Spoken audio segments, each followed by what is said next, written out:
This is Kyle Juszczyk, and you're listening to Nothing But Niners.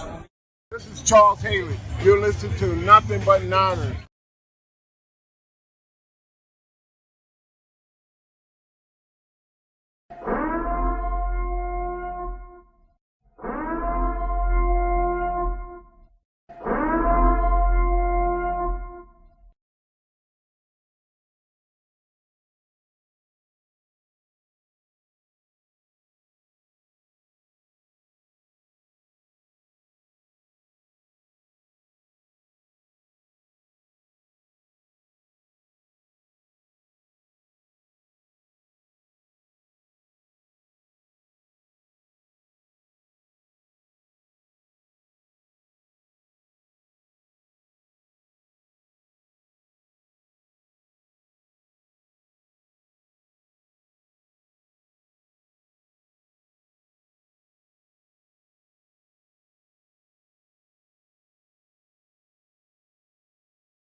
Click, click, boom. What's going on, faithfuls? The Niners come out with victory, man. It is victory shot time. I'm not going to go through all the formalities. Shout out to Wayne Breezy for being out there at the game. We're going to hold him down. We're going to represent on his show. Don't tell me y'all can't hear me. Y'all can hear me. What are you talking about?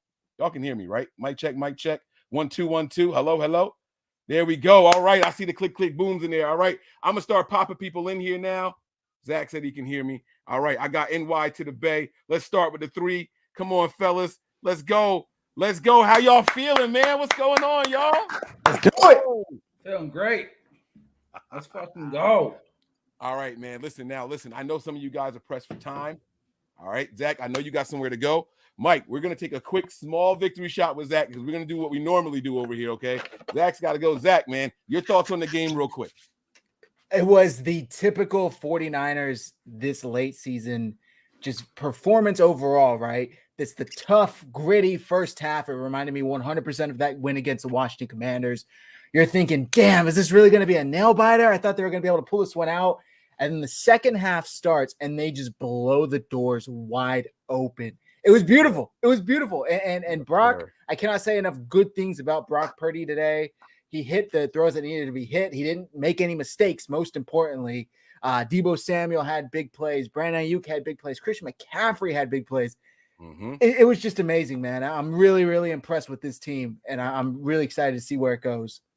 Yeah, man. Absolutely. Absolutely. Mike, I'm going to get your thoughts in a second. Let's take this half a shot with Zach here.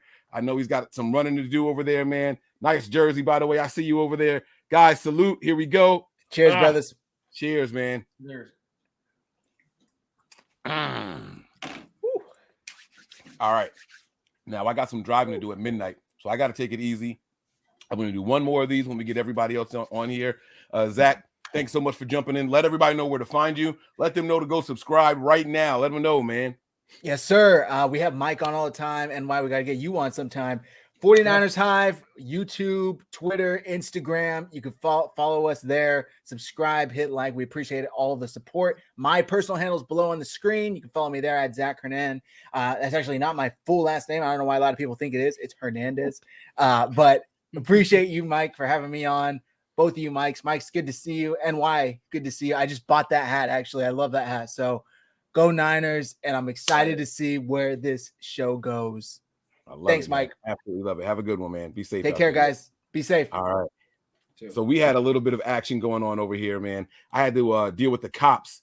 So I thought I was going to be left. Oh, you left before the grand finale? Yeah, live. I missed the real action. The game didn't. Oh, it's all on video. If you got the link still, go back and watch it. I'm saving it now because he's going to go talk to a judge. No citations or anything like that. So I set off the grand finale. I told you guys what we do after the win, right? After a playoff win, we do the boom, boom, boom, boom, boom. So I go outside, and there's a cop not in front of my house, but across the street, parked in front of the neighbor's house, right? And look, Callie said Mike almost got arrested, right? So we do the we go outside to set off the big one, And all of a sudden, I see the cop sitting there, little blue light on top of the car. I grab my backpack out the car. I say, hey, everything all right? What's going on? Doesn't say anything to me. All right, cool. I get the box. I find the stem, show my girls. Here we go. Let's light it up. We set that thing up. Boom, boom, boom, boom, boom, boom, boom, boom, boom, boom, right? Going crazy. As soon as it stops, he comes out. Why would you set that off when we're sitting right there? Like, why wouldn't I? Am I doing anything illegal? Yes, you are. You're setting off fireworks. Fireworks aren't illegal in Pennsylvania. Yes, they are. So you should really look this up before you do something you don't want to do. Like I told him just like that. There's a part of me that wants to show you the actual video, Mike, but like I don't. Let me see if the video will play. I'm gonna show you guys. Don't worry, we are gonna get to these victory shots. I promise. You guys hang tight. We're gonna have a good time here. I promise you guys that. All right, but let me see if I can show Mike the video. I just want him to see the very end of it. Let me go to the very. All right, so I'm gonna go full screen on this. I'm gonna do a screen share. All right, here we go. Let's do a screen share here. Let's take this off just so you guys can see the interaction. So there's an Eagles fan that I said I'm going to do fireworks, right? This has been a thing. I first told them that we were going to do fireworks. They called the cops on me the first time. I didn't care. They called the cops on me the second time. I still didn't care. All right, so here we go. This is the fireworks here. All right, here it is. So if you guys don't know how we get down on Patreon, this is what happens when the Niners win in the postseason. Okay, this is what happens when they win in the postseason. Here we go.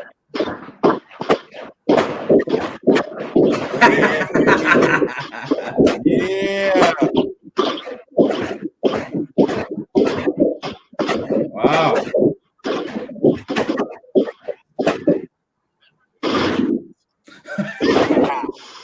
Yeah, strong finish. That's how you do it, baby. Strong finish. That's how you do it, baby. As soon as that's done, here comes All right, Robo. I'm going inside. Look at him. Look. There we go. Oh, Go inside, girls.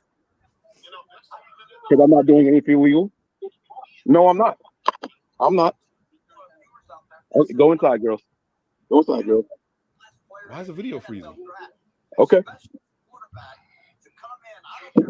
I don't have it with me right here. I got to go inside and get it. Not doing anything illegal. Is the video still playing or just the audio? I'm going to get the ID. I got to Just turn the my car lights audio. off now. Okay, so you can hear it. What was he asking you for? Your It's all, ID? it's all going to be on the ID. You'll see it. Yeah. Hold on. I said Michael. What is your last name? Andrews. You'll see it. You'll see it. You want the ID, right? I'll get you the ID.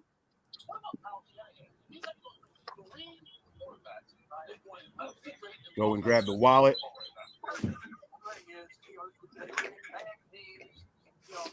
Take it back out there to him.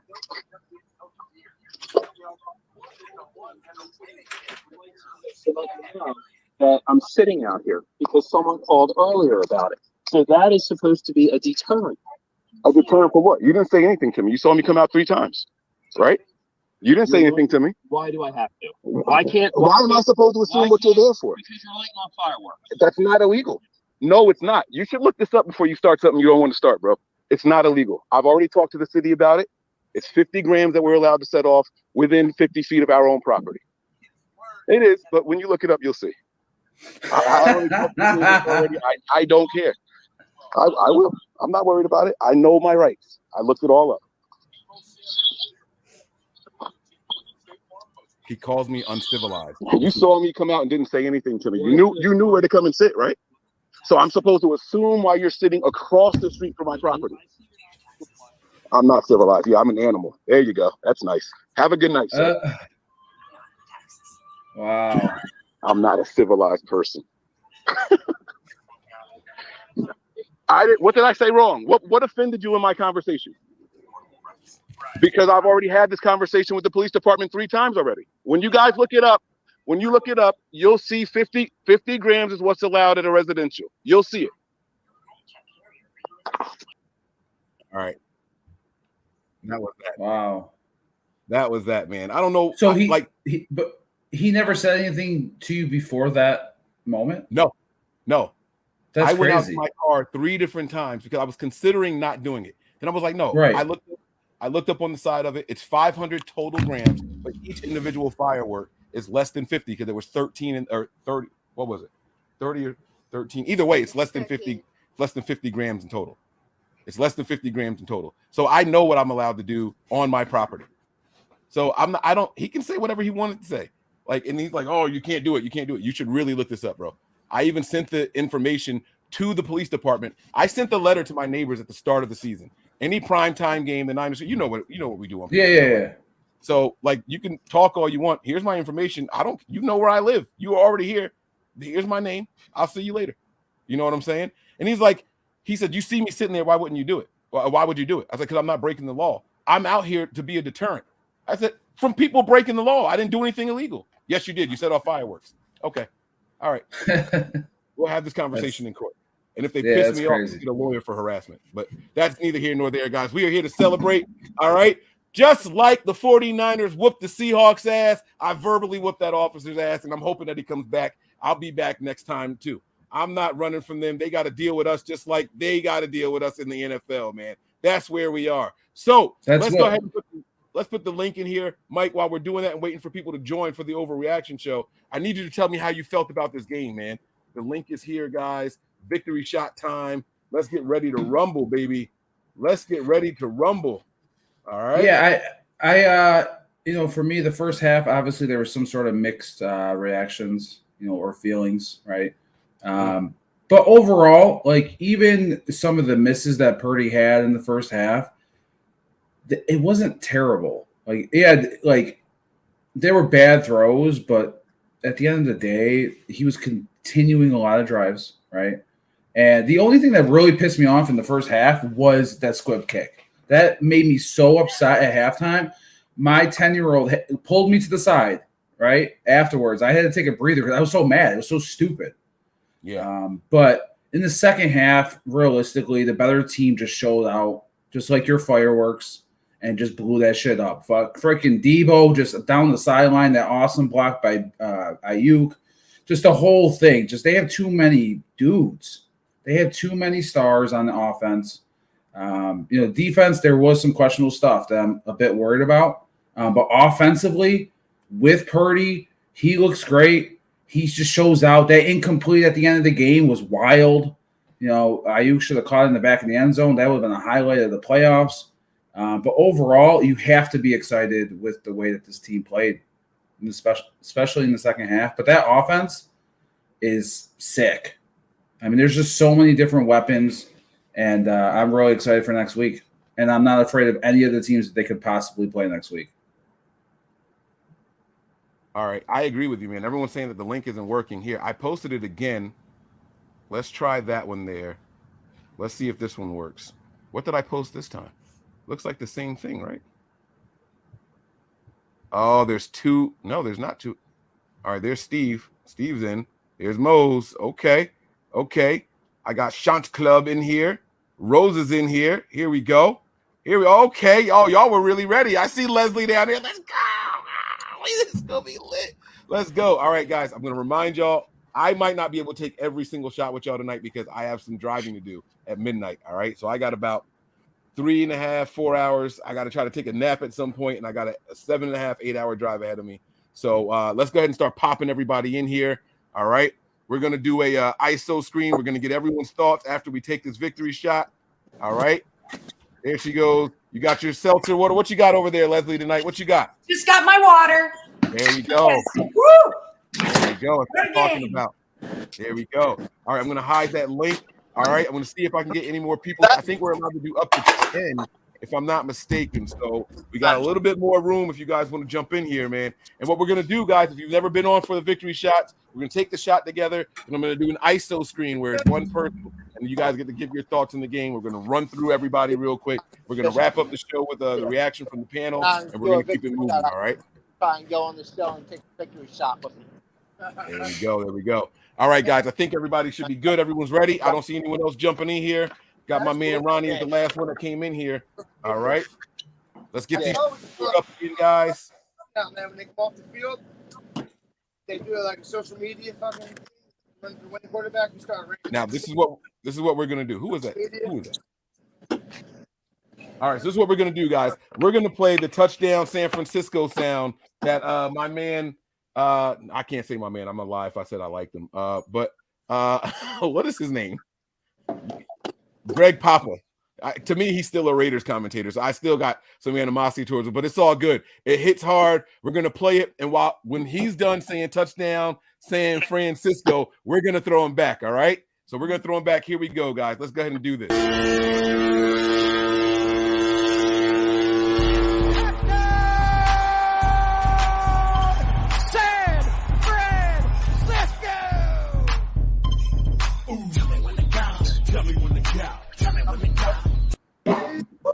Let me turn that shit off before I get flagged. Okay, I'm not trying to get flagged. That might have been enough. E40 just got all my money. It's all good, man.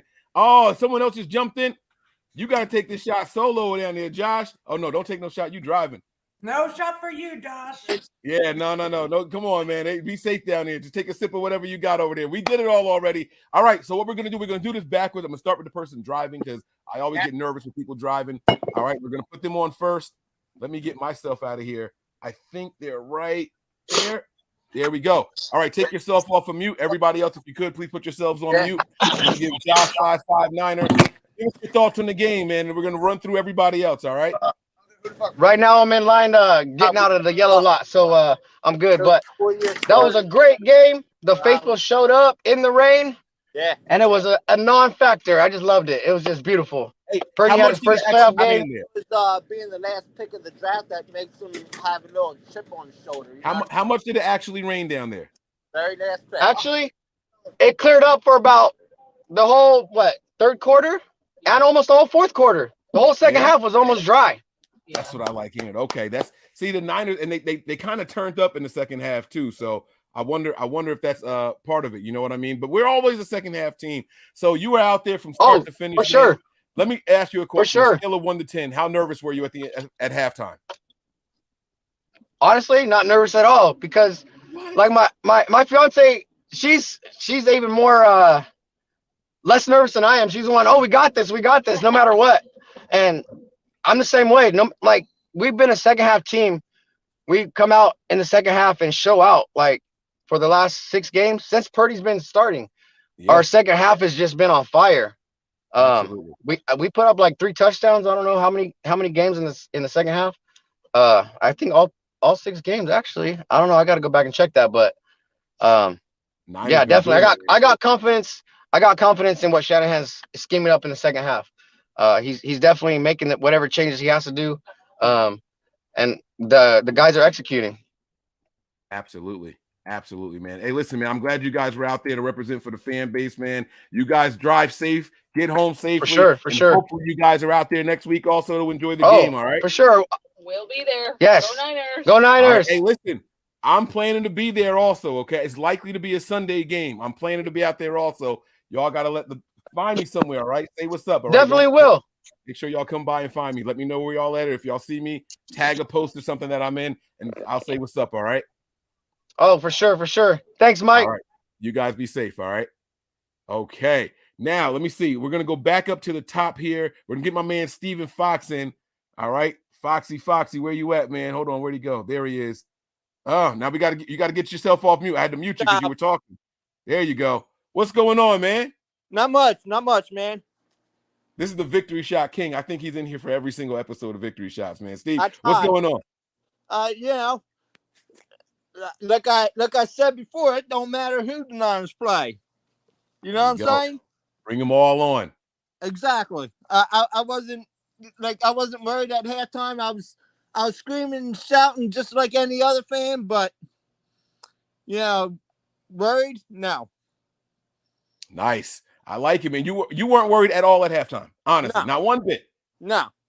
Man, y'all not. I was young because we made some stupid penalties, but that's only because you're mad when you make the stupid penalties. Yeah, that's true. That's true. Very true. All right, man. Listen, I'm gonna let you go because we got a lot of people. We got people down waiting in the queue. I see y'all down there. I'm gonna bring y'all back in after I clear this panel. That way we can get more victory shots in with the people down there below. What'd you say, Steve? Before I go, yeah. Remember when you make those shirts, the back should say they got to deal with us, and the front should say, "Let me be clear with what I'm saying." Yeah. Yo, I see the messages, bro. I know what you're talking about. Just want to make sure you see it. Just want to I make know. sure you see it. Okay. All right, man. Listen, I hear you loud and clear. All right. All right, Steve. Be safe out there. You too. All right. We're gonna bring Mose up. Mose, I don't know if you plan on staying for the rest of the show or not. What's going on, big dog? You gotta take yourself off of mute. All right. Now, if you know I'm staying for the rest of the show. You don't even gotta ask. I'm gonna bump you back to the side. Then we got to go with Leslie. Then. Yeah, put me back to the side. All right. My bad. I didn't want to offend you, man. I'm about to get tore up through the screen, Leslie. This is your fault. This is Leslie's fault. I was not worried at halftime. Really? I was mad at Okay. a couple of dumb things I saw them doing. And so I was, in my head on the phone with Shanahan, slapping him around. But I do that with every game. No, I knew that this would happen in the second half. I'm just so darn proud of this team, but I have to tell you, this is hilarious. So I had to actually leave the room where the game was on to come to my computer because I had been booked to speak at a meeting that started at 4:00. Oh my And God. all I could think of the entire game was, please let us be at least 2 touchdowns ahead. Please let us be at least 2 touchdowns ahead so I can take a breathe and I won't be so bad. So I had to go on to that meeting like 10 minutes before it starts, and I'm doing this. Hi, everybody. And I just said, all right, you all need to see what my screenshot is when I'm on mute. And on that particular platform, it's the 49er logo. And then they were all like, oh, no problem. Yeah. Go ahead. We'll let you know when it's going to start. But I thought, why? But this was booked like months ago. I didn't know that this is we didn't know the game was going to be today at that time until last week. So we had no idea. Absolutely. But I will tell you that I saw a lot of stuff in the second half I was really happy with. The first half, it felt like we were doing that whole feint and punch and let's see, where are they going? We'll get them a little soft in the middle and all that. But I knew the moment. I knew when Bosa got that fumble. I knew right then. And I had said, right, Mike? Absolutely. I had said to someone before that, I said, what's going to happen? I said, this is going to come down to which defense blinks first, and they blinked first. They blinked, and we were like, "That's it." And then to see that young kid, that Purdy, that Purdy kid. Talk about it now. I'm telling you, it's. And he started a little shaky, right? And I'm like, it's okay. Mike said it. NY to the Bay during the live stream was like, Mike, it's jitters. He's got to get it out of his system. And damn, did he flip that switch? Did he flip it or what? He did. And God, I mean, I don't want to jinx him by invoking the holy name of Joe Montana, but I'm going to tell you that I've watched Joe throw three interceptions in a game and come back and win it. And so it's like, there's something about that kid. He's got that. I don't know, guys. We're going to call it Moxie. Let's call it Broxy, huh? Yes! He's got that Broxy. Let's go, baby. He's got it. Oh, my God, Mike, Eddie, you guys, Mose knows. You guys know. I think it's our year. That's right. And there's nothing wrong with being confident in it either. There is nothing wrong with being confident in it at all. At all. This team is putting up 30-plus points at will. Even games that we're frustrated watching them during moments of the game, it's like, guys, we put up 20. When we got to 20-something, I'm like, oh, my God, look how much time is left. We're still going to put up over 30 points. Yeah. I can't believe it. And I'm watching this game, and it just doesn't feel like it when you're in the moment. But what I got to remember is there's no such thing as a 30-point play, Mike. You got to chill out. Let these guys get there. And I try to calm myself down throughout it. Leslie, thank you so much for jumping in here. You have a wonderful evening, okay? I'm going to let you guys go. I've got to leave the show because I've got another appointment, but I couldn't go without saying hi to my guys and doing a victory shot. So thanks. We appreciate you. Take care, Leslie. All right. We're going to get my man Eddie in here now. Eddie, what's going on, big dog? How you doing, man? Make sure you take yourself off of mute, all right? There you go. I got you, bro. I got you. Y'all hear me? Yes, sir. Loud and clear. Loud and clear. All right, all right. Hey, I'm not gonna lie to you, Mike. I was getting a little anxious that first half. See, Getting a little bit anxious. Yes. Just a little bit. Just a little bit, because they were playing good, but our defense just. And I was kind of. I'm not saying I'm going to give Seattle credit. I was like, okay, they're playing hard. They've had a decent season, but boy, did that boy make a mistake when he tried to twist up Debo's ankle. He made a big mistake because not only did he piss off the offense, he pissed off the defense. Yeah. Yep. Pissed them both off, and that was it. That was it. That was awesome. You ever see the show NFL Turning Point? Mm-hmm. If there was an episode on this one, what would be your turning point moment for this game? Because like Leslie said, that fumble that Bosa recovered, Minihue knocked that ball out, right? That could have been a turning point. That ankle twist could have been a turning point. I mean, the second half drive down the field, like imagine like a huddle in the locker room, guys. We got to get our stuff together. We know who we are. Let's play our Niners brand of football. Blah blah blah blah blah blah blah. And then boom, we went out there, and then that could have been a turn. Like if you had to pick one, what would your turning point be? To me, it was the ankle twist. To me, that was what it was. Because you could just see it. You could see every player on the sideline, and Kyle Shanahan was walking down the sideline yelling at the referee. That, to me, just ticked him off, and they turned it up on them.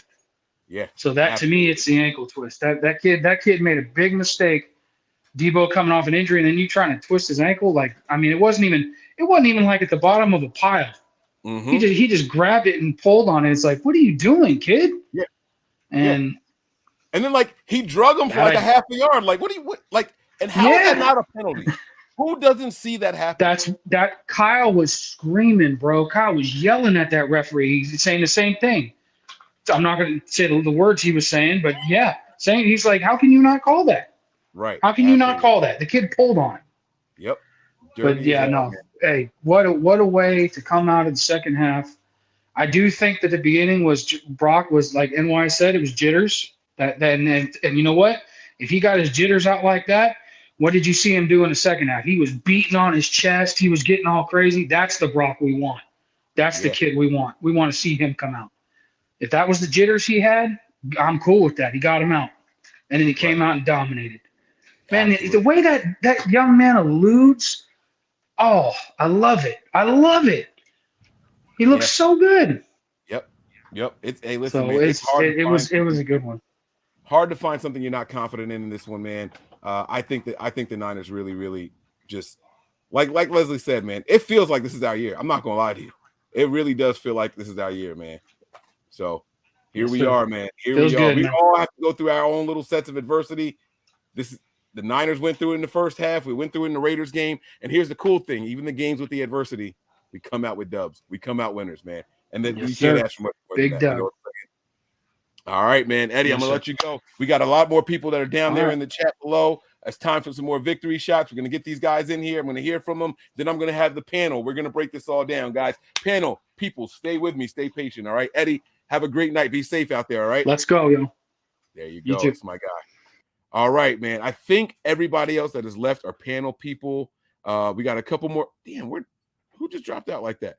Patrick, if you were still there, turn your camera on so I know you're there. I don't want to bring up just a black spot. I got Terradome. I got Nico. I got 49er Jeff in here. All right. NY to the Bay. Nice hat, man. What's going on? There's Patrick. Okay, Patrick was up first. I'm going to pop Patrick in here now. What's going on, man? You got to give me your thoughts on the game. How you feeling tonight? Oh, I'm feeling good, man. Yeah. Now, wait.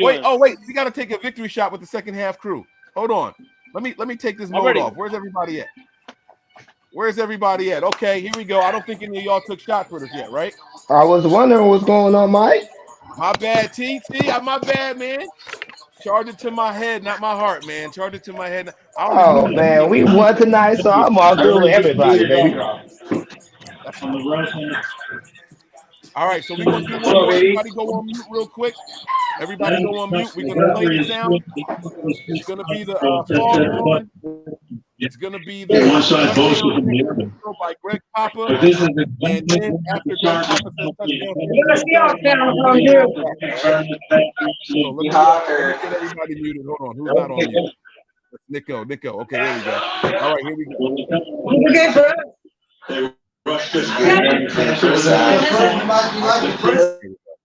I think I got it. There we go. All right, here we go. There's like a delay between what's happening on my end and what's happening with everybody else, and I apologize, guys. All right, here we go.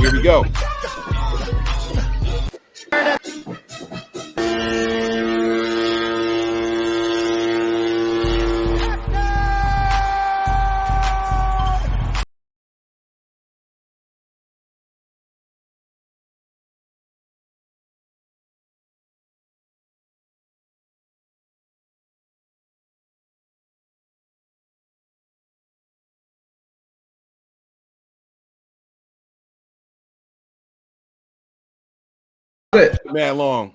They going gotta cut it, Mike. Gotta cut it. E40 already on there. I'm gonna have to edit that one up. I have to cut that out or something like that, man. Because E40 gonna get all my royalties for this one. Nico, man, we're still rocking. You ain't taking the victory shot with us, bro. The whole house. He's like, come on, everybody. Big 2022. All right, so let's go ahead, man. Let's get this thing rocking over here. I'm gonna try to mute my man Nick again. He's not muting. There we go. All right, Patrick, you're back. All right, what's up, man? Give me your thoughts on the game, big dog. What would you think? What'd you feel out there, man? Oh, I mean, first half was a little shaky. Brock Purdy was a little shaky, but he turned it around. You know what I mean? And got it done. I was happy with the outcome, obviously. Defense was a little shaky. Travis Ward was getting a little beat up out there with DK out there. I don't know what's going on. Hey, you know what though? The good thing is I don't think he's gonna have to deal with that much speed from anybody. Speed and size combination. Well, size, yeah. Speed and size. I think that's it for the rest of the postseason. So AJ Brown, AJ Brown. He survived it. We all right. AJ Brown. I think AJ Brown is going to give him trouble, though. Oh, well, okay, that's a good point. Well, all right, but AJ Brown don't quite have that size. He's up there. No, though. He don't have that size and speed. He don't have that size, but he just reminds me of Debo, though. Like AJ Brown does everything that Debo does, and honestly, he's actually been more consistent than Debo has been his entire career. Man. Okay, so all right. Hey, look, I hear you. I'm not allowed to talk bad about Debo. Everybody gonna no, I'm not. I fucking love Debo, but I still think AJ Brown has been the most consistent wide receiver out of that draft class. DK Metcalf, Debo Samuel, Terry McLaurin, everybody out of the draft class. AJ Brown has been the most consistent out of that draft class. Yeah, I agree. So listen, man, let me ask you. You got two questions that you could choose from. Turning point in this game, and I got to know if you were nervous at halftime. Like, when I say nervous, like everybody was angry. I get that, right? But like, did you think there was a shot that we weren't going to win this game? Like, did you think like, oh my God, like we overlooked this team? No, I was angry, yeah, obviously, but I knew we were going to turn around in the second half. I knew that was going to happen. I knew Kyle Shanahan, D'Amico Ryans saw what they were doing, and they were going to go ahead and capitalize on everything else.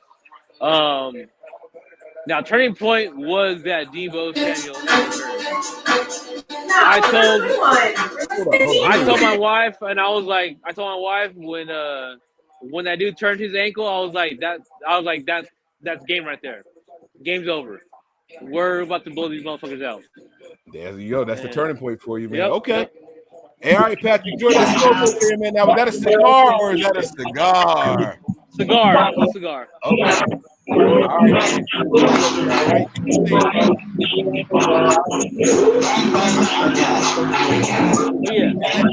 Terradome, if that's you, man, we boxing, bro. You're the only one I don't see on mute, Terradome. If that's you, we boxing. How silent do you? How sacred? Right. I just want to say, you notice I ain't say we gonna fight because you might whip my ass, but boxing, I got a chance. I could dance. I could dance with some gloves on. I just didn't want you to beat me up. All right. Your hands can't hit what your eyes can see. So you okay? All right. Hey, Patrick, man, you have a good one. All right. You be safe out there. Too. Okay. Have a good night. All right, man. Be safe. That's my man Patrick, y'all. Y'all see him over there with the stogie. Damn, I wish I had a cigar now, man. It's all right. My wife gonna get this hookah going for me in a little bit. I'm gonna have something to put on pause. You know what I'm saying? Y'all are trying to get me flat. Everybody else is on mute except Terradome, and that's not coming from my side. I don't know who's doing that. I don't know who's doing it. All right, it was Mose because Mose is on the screen. I'm blaming Mose. All right, TC is up next. You ready, TC? I'm always ready, baby. Yo,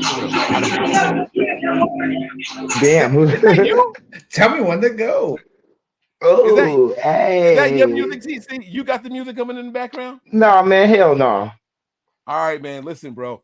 Come on, man. Hey, that's Nico, baby. That's me, bro. Look like we took it easy, That's Nico. Right? Was this an easy game? How confident were you in this one? I mean, 10 o'clock this morning, I was nervous as hell watching the pregame. I've been nervous all day. Nah, I ain't gonna hold you. I'm not. But it was 17-16 at halftime. I knew we got ball at half.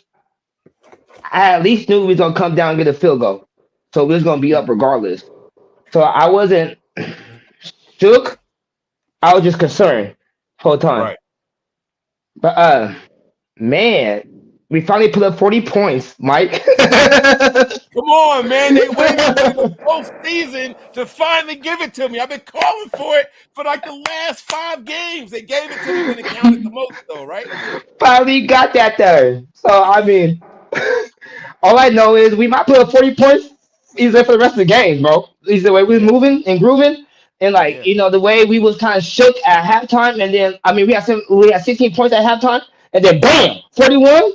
Come on, bro. Like, I mean, like this team is just getting better and better and better every quarter, every game, every second, and like I'm loving it. I am, bro. And like I can't be more happier than, bro. I'm happy as hell right now. And like I'd rather face the Vikings more than the Giants. I ain't gonna hold you.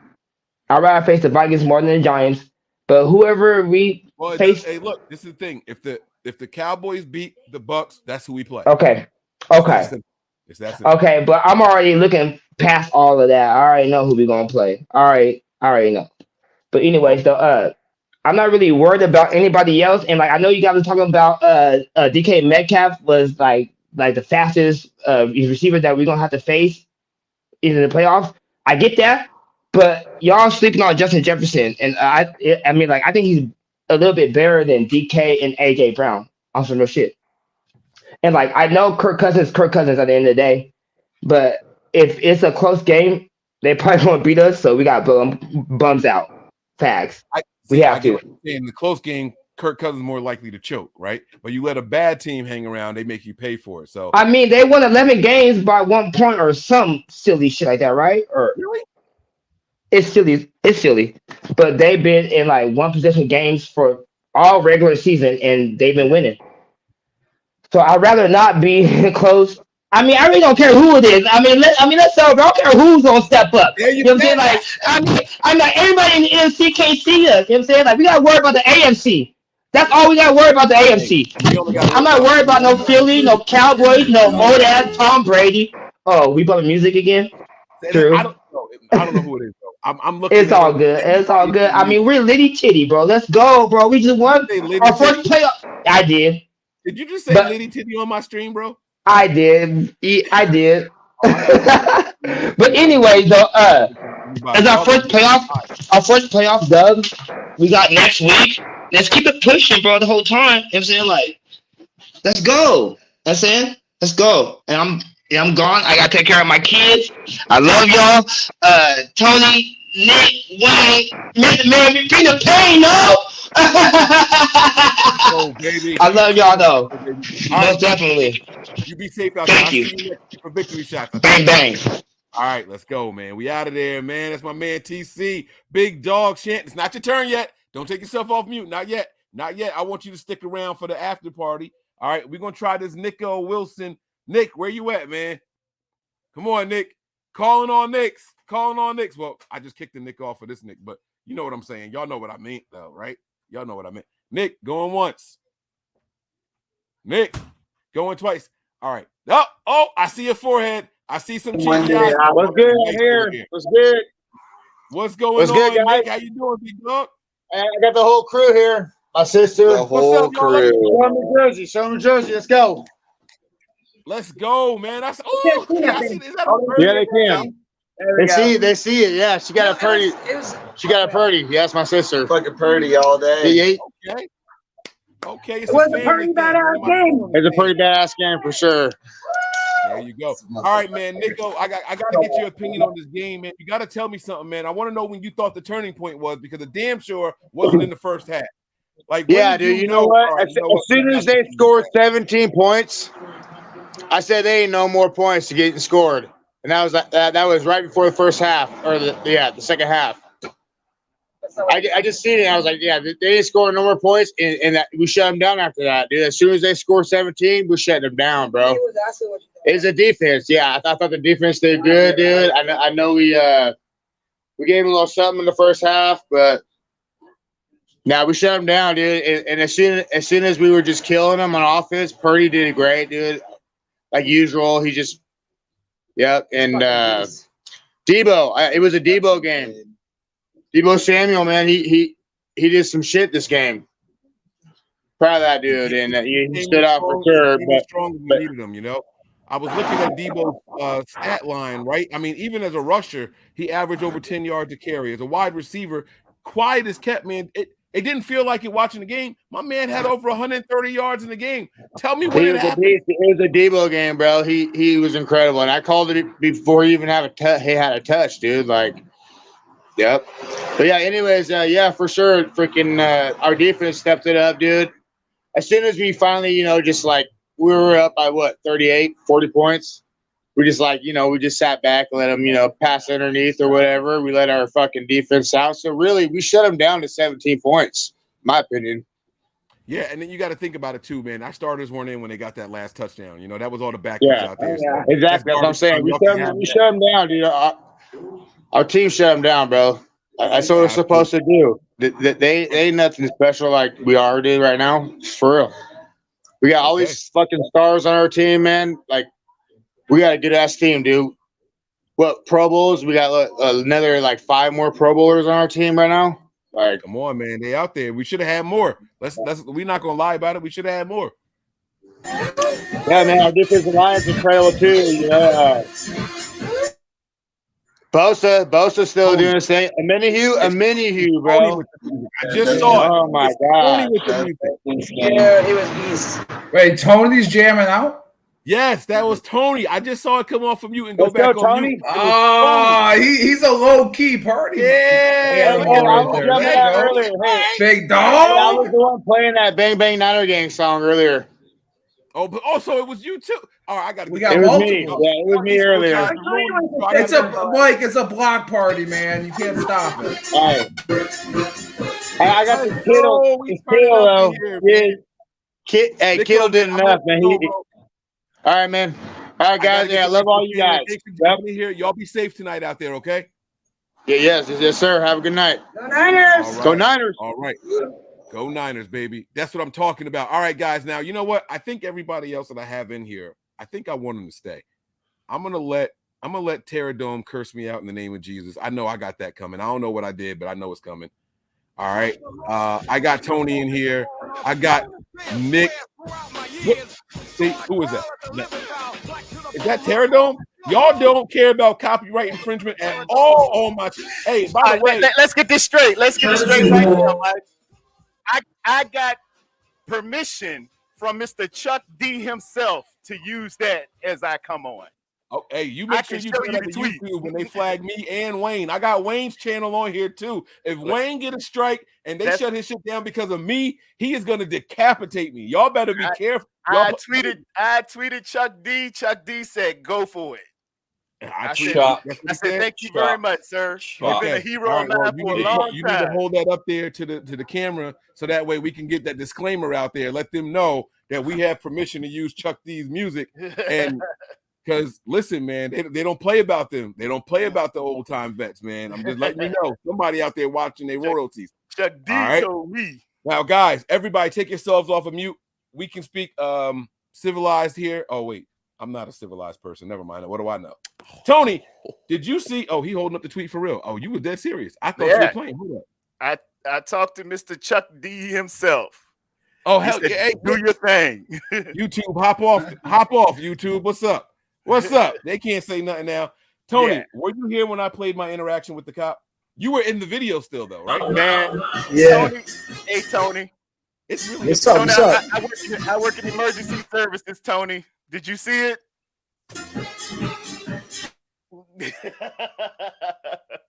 Your boy, man. Your boy. He was wrong. All he had to say was Your stop audio letting went out, Mike. fireworks We off. can't hear you. Okay. All right. He said all he had to say Now was you're stop back. shooting the fireworks, but the fireworks weren't illegal. And that's what I was trying to tell him. He didn't want to hear it. He was trying to like argue legality with me. He was like, it is illegal. I'm like, bro, no, it's not. But is there a sound ordinance? Yes, there is one at 10 p.m. It's I mean, 8:45 now. if that was me, I would have woke up like, listen, it's dark. I don't know what's going on in these houses. Just try not to light them anymore.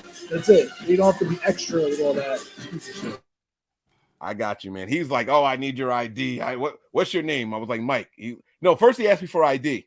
And all right, it's in the house. I got to go get it. So I go to the car to turn my lights off. He's like, I said I need your ID. I said, yo, bro, it's in the house. I'm turning my lights off. Like, what's your name? I was like, Michael. Well, what's your last name? It's like Andrews. Like, if you want the ID, it's going to be on there. Like, which one you want? Because you're not going to get any new information. You at my house, you know where I live. That's all that's on my ID. So what else do you want? You want me to tell you or you want me to show you? Like, pick one. And what they don't know is that it's not illegal for you to use fireworks in Pennsylvania. Because they wouldn't sell them. They sell them in Pennsylvania, bro. That's what I'm saying. No, but that's what I'm saying. If they were illegal, they wouldn't sell them.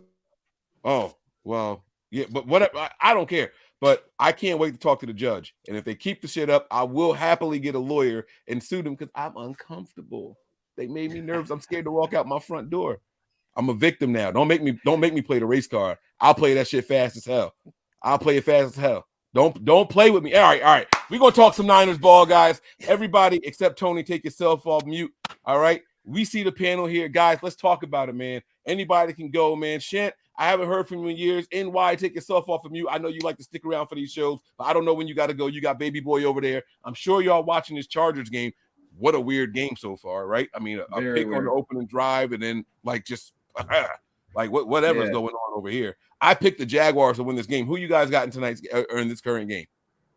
I think it's going to be the Chargers. I picked the Chargers to go to the Super Bowl with us. So I'm hanging. I hope so. Pick. 2 Chargers. Who picked the Jags? I heard somebody say Jags. I got Jags. Oh, Jags. Tony, who you got? You the tiebreaker. Chargers. Oh, okay, whatever. I think the Jags. I don't like Trent Baalke. Oh, Tony picked for personal reasons. He got some Trent Baalke heat over there. I'm with you there, Tony. I keep bail money aside in case I see Trent Baalke. Dang, look at the animosity towards the On OG. site. All right, guys. So listen, man. The 49ers waited to the postseason to finally give me my 40-point game, man. We got it here. And by the way, I just want to shout out the 49ers for second half adjustments, right? The Seahawks scored 17 points in the first half. They scored 6 garbage time points. Yes, it was a touchdown. They went for 2, didn't get it, or whatever it was that happened. But the Niners shut them out in the second half. Yeah. All right. The Niners only put up 16 points in the first half. They put up 25 in the second half. I mean, is it safe to say that we are officially a second half team now? Can we just go out in there and just say that to everybody? I would just like to hear your comments on one Mr. Young Brock Purdy, who I told you had it a while ago, like Jerry West did with a young Kobe Bryant. It didn't take me long. He shut the workout down in 30 minutes. All right, here we go. No need for me to see no more. Solo. I got y'all. I got to do this because I see now what kind of night we're gonna have if I don't do this and get this out the way. Let me put the border up so everybody know this is Mike Andrews 83 of Nothing But Niners. Y'all see the border down here. Brock Purdy, I'm sorry. I said that you were, I'm not done yet. I said Trent Dilfer also won a Super Bowl. So what? That doesn't mean anything. I called him Trent Dilfer. I said that he operates in the system well, but that doesn't mean blah, blah, blah, blah, blah. Brock Purdy is way better than what Trent Dilfer was. I apologize, and that's just as a rookie. I am sorry. Brock Purdy is a valuable asset to the San Francisco 49ers team. Okay? Are we done? Y'all happy now? I'll play the round of applause, and then we can go ahead and move on and stop with the Mike was wrong. Okay?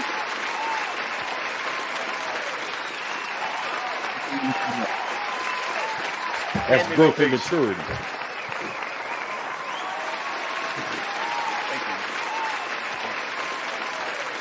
And welcome to the party. We've been here a while. Welcome to the party, Mike.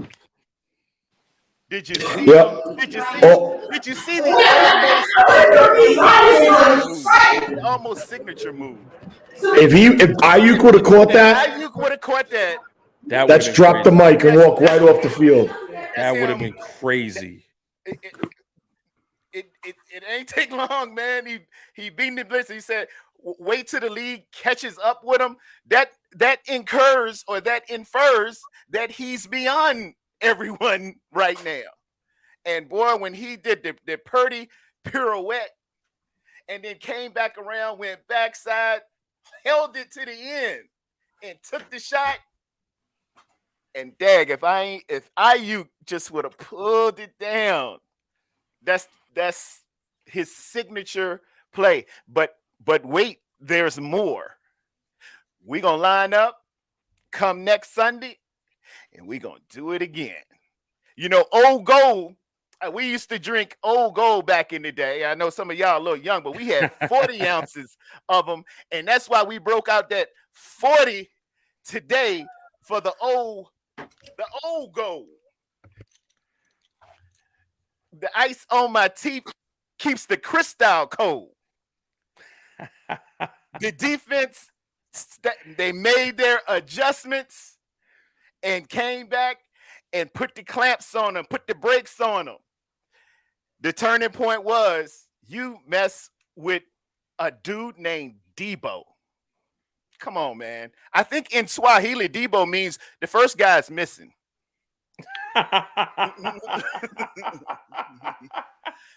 See, and then we ran CMC again. That's that old school.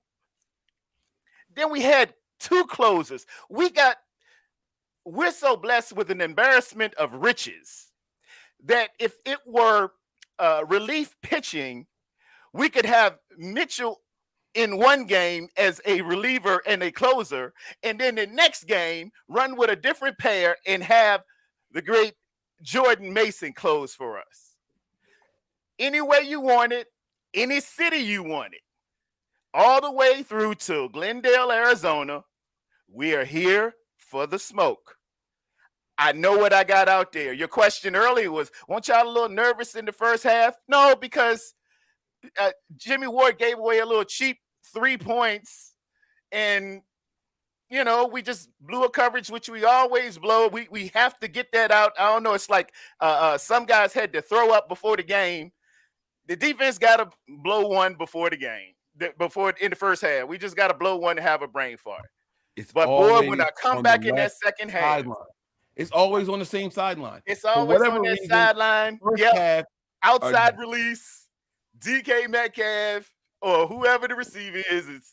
And this time it was on Ward, and I was like, oh, not my boy, not Mooney, not the straw that stirs the drink. But hey, had to happen.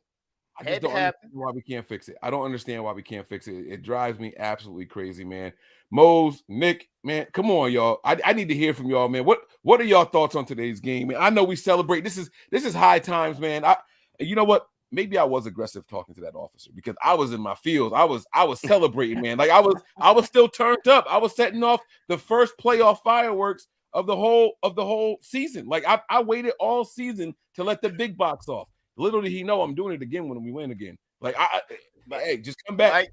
Mike, you know, I don't want to make this a racial element, but you had a lot of African Americans a little worried. Yeah, just a little bit, brother. That ain't kind of how we want to. This is not the model to hold up And I'm glad you had it on camera. I'm glad everything ended great. But boy, I know some officers who that might not have gone that good. I think But glory to God, you made it through. I think Mose knows. Mose, go for it. Yo, can y'all hear me good? Yes, sir. Yeah. Oh, yeah. My audio Loud and straight? clear. Okay, cool. Mike, to answer your first question, yeah, I was nervous. And I'm not a little dude. I got all this bear meat on me, and I'm sitting in my house, and my body was physically cold. Like my wife walked into the house, and I'm sitting there watching the game wrapped in a blanket in the first half because I'm cold.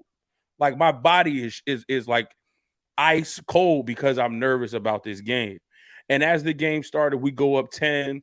It kind of get relaxed a little bit, but then it's the playoffs. So we know everybody's going to come with their A game.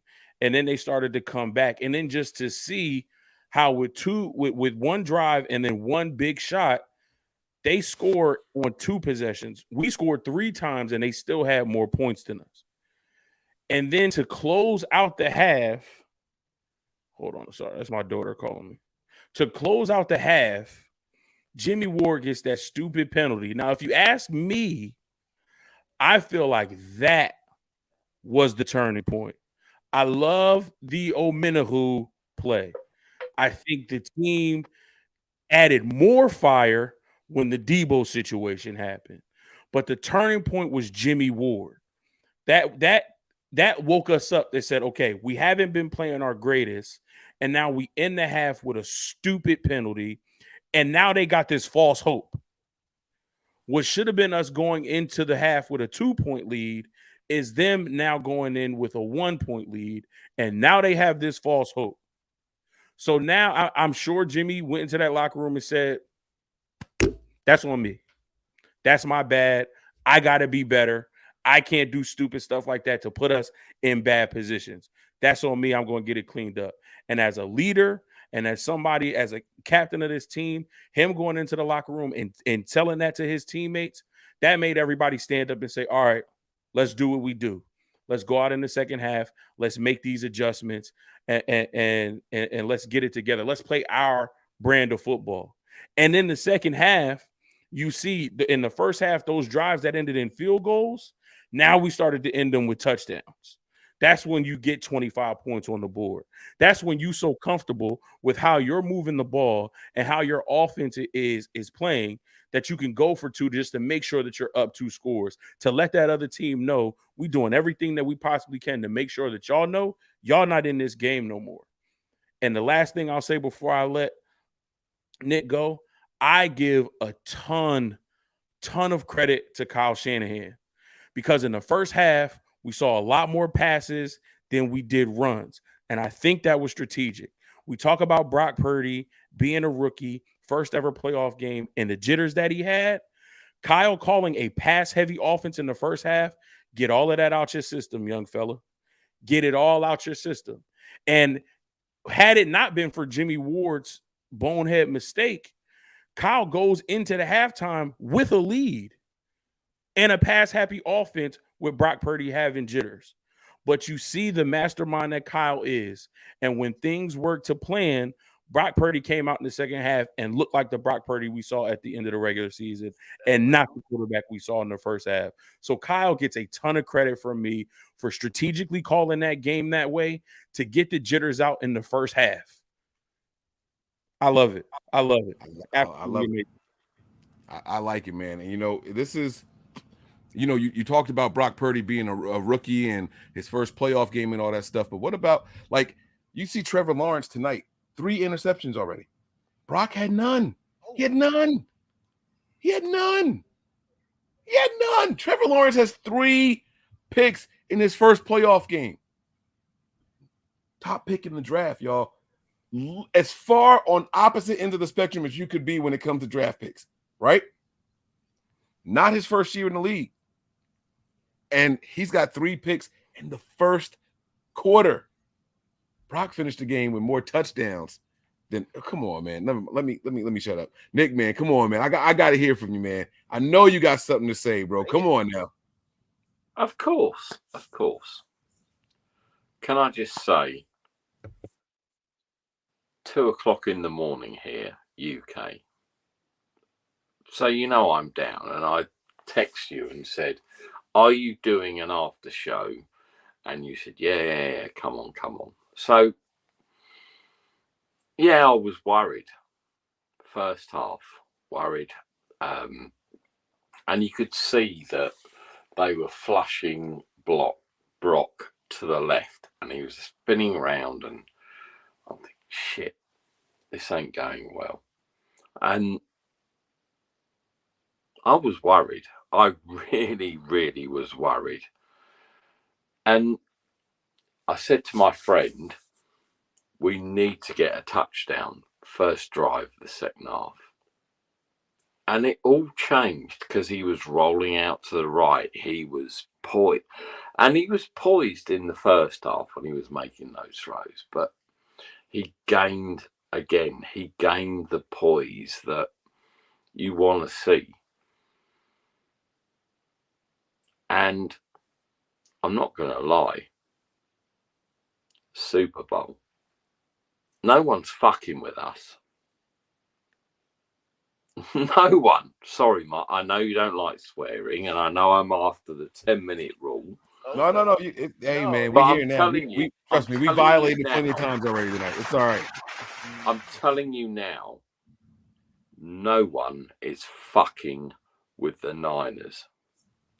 Seattle, beautiful. Three out of 3. Yeah, beautiful. I honestly think the Bucks are going to beat Dallas tonight, which will be fucking even more funny, right? Dallas, forget about it. Just GTFO. Bye-bye, Dallas.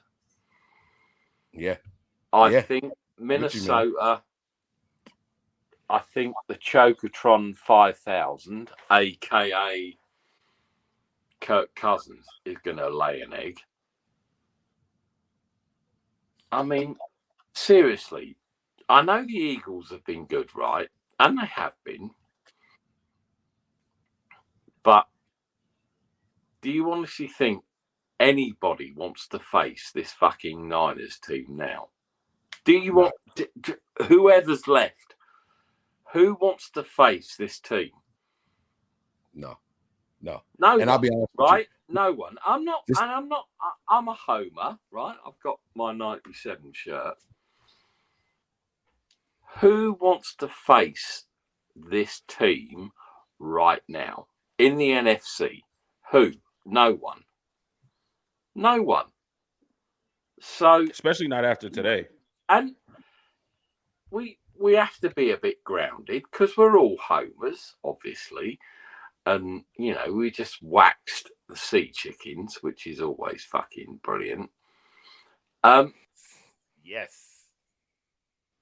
But who do we fear now? Who do we fear? Anyone? Tell me. It's the Bills and the Chiefs for me. I'll see them later. We'll get a week in between to plan for them, whichever one of them it is. Hey, the whole NFC is on notice right now. They've been on notice. I'm not gonna lie to you. That whole it was a division game and it don't matter. 40 points is 40 points. This is the first time in Shanahan's entire career as a head coach where he's finally got the offense that we hired him to put out there. It's the first time since he's been here that he's got the offense. We've put up a 50-point game before. I remember watching that game, the Panthers game, right? 2019. So what? We didn't do it again. We didn't get close to that again, right? Like this year is different. We are consistently with Brock Purdy. We are consistently putting up 30+ points. They got to deal with us, bro. That's the we are waxing people, right? And the whole of the NFC. And the thing that tonight when I went into the game was, if we go behind, how will we deal with that? And we were down, and all of a sudden, and I said to my friend, we need to score the first possession, second half. And we just waxed them. And that's the thing, right? When Okay, so let's go with Josh Allen and Patrick Mahomes. This is a different team that faced the Chiefs back then. Right. Yes. Are we going to keep up with those two teams? Because I have no fear in the NFC. I'm worried about the AFC, obviously, but could we keep up with those two? I don't think that's even a fair question anymore. I think the question is, can they keep up with us? Come They're on. not even scoring. Come at a on. clip like we are. Come on, Say y'all. it. I'm not alone. Come Say on it. now. Mike, They're not even scoring at a clip that we're Mike, scoring at. I'm not trying to cause controversy, but we've seen what Josh Allen and Patrick Mahomes can do, right? So we go down, I don't know, 14 points at the half in the Super Bowl.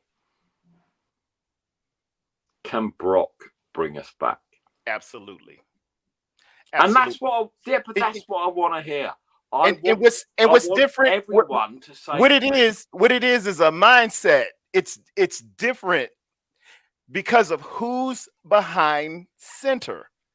If you as a team believe in that guy behind center, you have a different dynamic with yourself. The building changes, the attitude changes. You have a different belief, you have a different energy. I'm gonna be honest, man. I think we would have won with Jimmy G. But our hearts would have been palpitating and we would have been praying for a Robbie Gould kick at the end. That is the difference. That is the difference. You know what? I totally agree with you, right? Because, and Mike knows, I'm a massive Jimmy G fan, right? So Brock comes in, he wins all these games, but my heart isn't in my mouth, right, with Brock. He's going to fuck up. Everyone knows there's going to be one game where there's going to be an issue where and we kind of saw it today with the fact that he was rolling to his left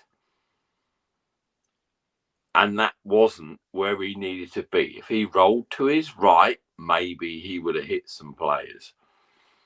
But my heart's not in my mouth every time Brock Purdy drops back. And I love that, right? I love that. Different confidence. It's different just kind of, Mose, you know what I'm saying, right? Whoever it is, whether it's Brock, whether it's Jimmy, whether it's Lance, they drop back and you're kind of, Jesus Christ. But Brock just gets it. Brock he does. And I think for me, you know, you talk about him rolling out left. I think one of the things, and it could have been early on jitters, for me, it's not the rolling out, it's how far back he was rolling out. Because if, you know, you're playing some of these really, really athletic guys in the league, you turn a play from, you know, being no gain or a minimal loss to something that's 8, 9, 10 plus yards of a loss. So I think he'll get that cleaned up, but I don't want to eliminate that from his game because that's what makes him so dynamic and special. The other thing, though, Mose, and I'm only going on Jimmy G and not so much Trey, he throws it away, right? He goes around, he does a spin, and there's nothing there, and he just throws it out of bounds, right? Where Jimmy will try and do that play, and it's not on. But I mean, Jesus, Mr. Irrelevant, for some reason, is our savior, and it's amazing. Like Mike said, he's got that Broxy, right? He's got that it factor about him. And I think, you know, I understand what you're saying. It's the NFL. Teams are going to come with their A game. They're going to try to confuse him. He might make a mistake. But again, for me, it goes back to the way Kyle called this game. Getting those jitters out of him in the first half didn't just help with this game. Now Kyle is going to go in with a completely different game plan next week because those jitters are gone. He's seen Brock be able to withstand the pressure of being in your first playoff game at home in front of the home fans. You got your mom and your dad and all your family in the stands. You got all of these players on this team.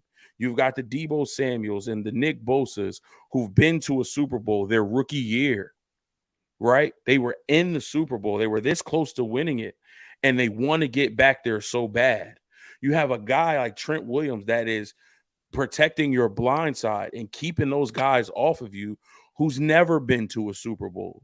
You have the hopes and the dreams of a team, of your teammates, of a franchise, of a fan base, of a city. All of this is on your shoulders. And it took him 30 minutes to shake that off and to get back to who he was. That's different. That's special. Not a lot of guys have that type of quality where it just takes them 30 minutes. Let me just be in it. Let me just sit here and let me soak all of this in. Let me just be here. Let me be present in this moment. Let me get all of this stuff out. And then when I come back out of this tunnel in the second half, this next 30 minutes is going to be completely that is so special from this kid. And it just speaks to who he is as a football player. Whatever happens next season, whatever happens in the off season, whatever we decide to do with him, Trey Lance, none of that matters right now. Who cares? That's not a part of the conversation. We're worried about the here and the now. And he's proven and he's shown, especially in this game, that he is up for the task. And that's all that we can ask for. Forget this game, Mose, right? He's come in and he's shown poise. He's pocket awareness, looking downfield, looking, and it's not first receiver, second receiver. He might hit the third. And I've been amazed. And I know it's a quarterback happy offense with Kyle Shanahan, but I've just been amazed how good Brock Purdy has been. In the pocket, climbing the pocket, rolling out, doing this, doing that. And you just think, and I see a lot of Steve Young and Joe Montana. I'm not anointing him at all, right? I'm not. Forget it. Time out. I'm not doing that. But you just see things where you think, this kid shouldn't be doing this. And he's rolling out. He's going to the blind side. He's doing it. And I'm just thinking, Jesus, this kid. It's happening. It's happening. We just can't believe it sometimes. No, exactly. But it's happening. That's us. That's our guy. We can throw water on the fire and call the dogs in. That's our guy. That's it. That's simply it. That's our guy. Tonight, when I watched him, I was first half. It's not going to happen. That's it. We're done. Because he was overthrowing. He was doing it. And as I said to my friend in the second half, we need to score the first possession, and we did it. And it just flowed. It just kept going. That's when the snowball started rolling downhill. And listen, we talked about turning points earlier, right? And I know you guys talking about the Deebo play, and some people would even say there was a Juwan Jennings third down conversion. You know what I mean? Like there were some things that were happening with Juwan in the game, right? I'm going to give you guys my turning point in the game. Love Juwan. You get this young rookie quarterback out there in his first playoff game. Very first throw, just sails. Like, what was that? Who was that to? I'm looking to find out what exactly is going on. Why did he do that? It's neither here nor there. It's not my job to explain it, but whatever. right? They get some pressure on him, and he does a spin, and he goes to the left, right? And then he does it again in the first half. And he does it a third time, right? And I'm like, he has got to stop doing this. He's turning his whole back to the defense. Something's not right.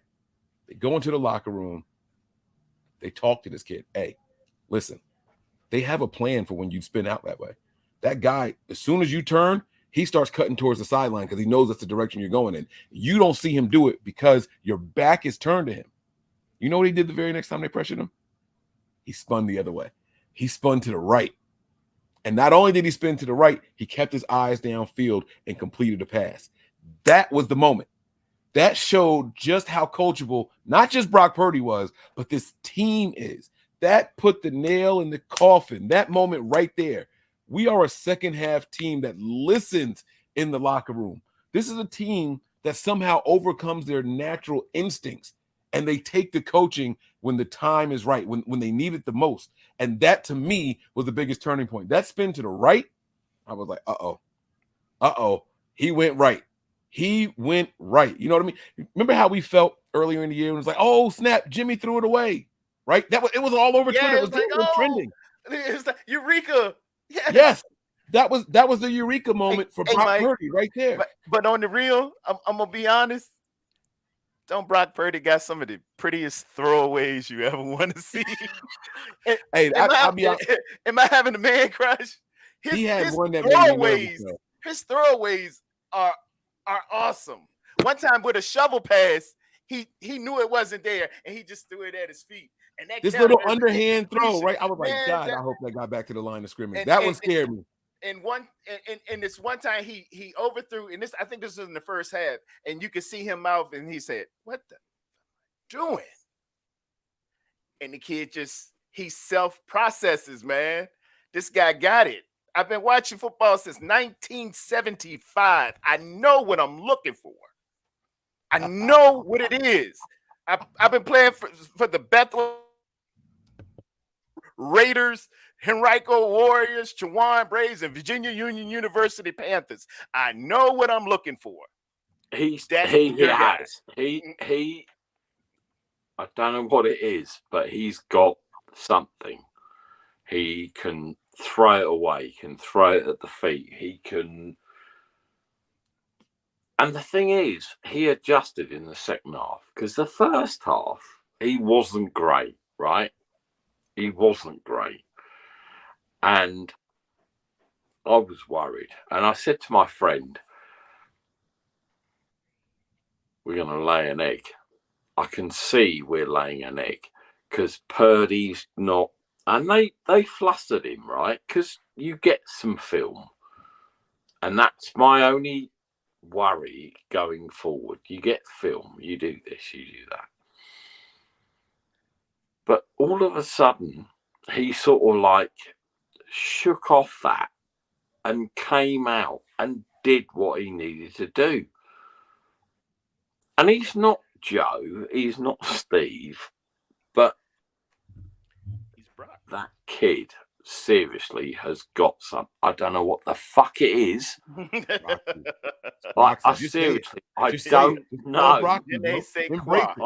I seriously, I do not know what the fuck it is, but that kid has something. And if we progress, and George Kittle throwing, CMC throwing to it, I mean, it's just like, what the fuck?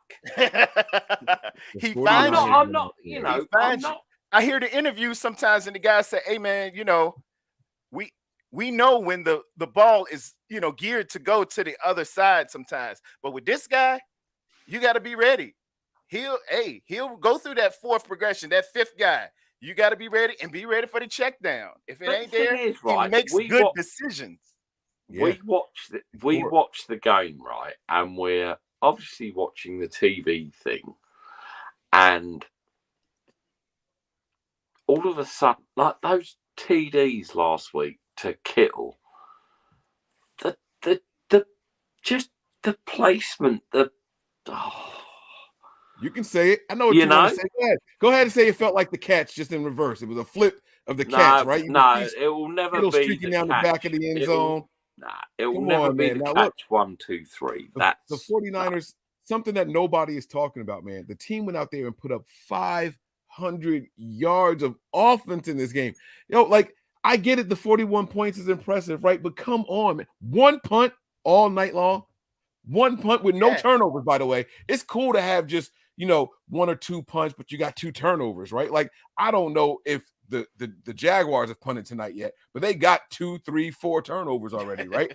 The Niners didn't have any turnovers. We punted one time all night long. 500 yards of offense. And check this out. We only ran one more play than the Seahawks.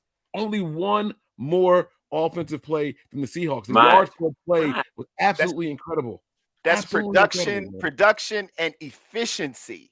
Yes. Efficiency. You were referencing before about you wanted a 40 burger, you wanted a 50 burger, and this, I watch National Geographic sometimes, and they were talking about the cobra. When a young cobra strikes, a mature cobra, I should say, a mature cobra can size up whether you're a mongoose or an elephant and hit you with just enough venom to handle whatever's in front of them. But an immature cobra, they hit with everything they got and they expend themselves and they're gone. They die. That's why they don't let, you don't want your immature cobras striking because they don't know how to regulate it.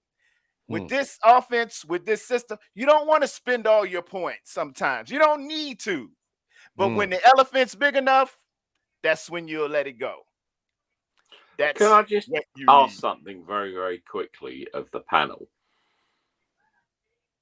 And it's probably quite a simple answer, but would the Niners be here if they didn't have CMC? Hypothetical argument, but maybe not. Maybe not. Jimmy G really, really needed him. And when the trade happened, I was happy, but I didn't, I wasn't as overwhelmed as everybody else because I was like, we got a lot of playmakers already, and we still had Jordan Mason on the bench. But I cannot deny CMC has added to this thing brilliantly.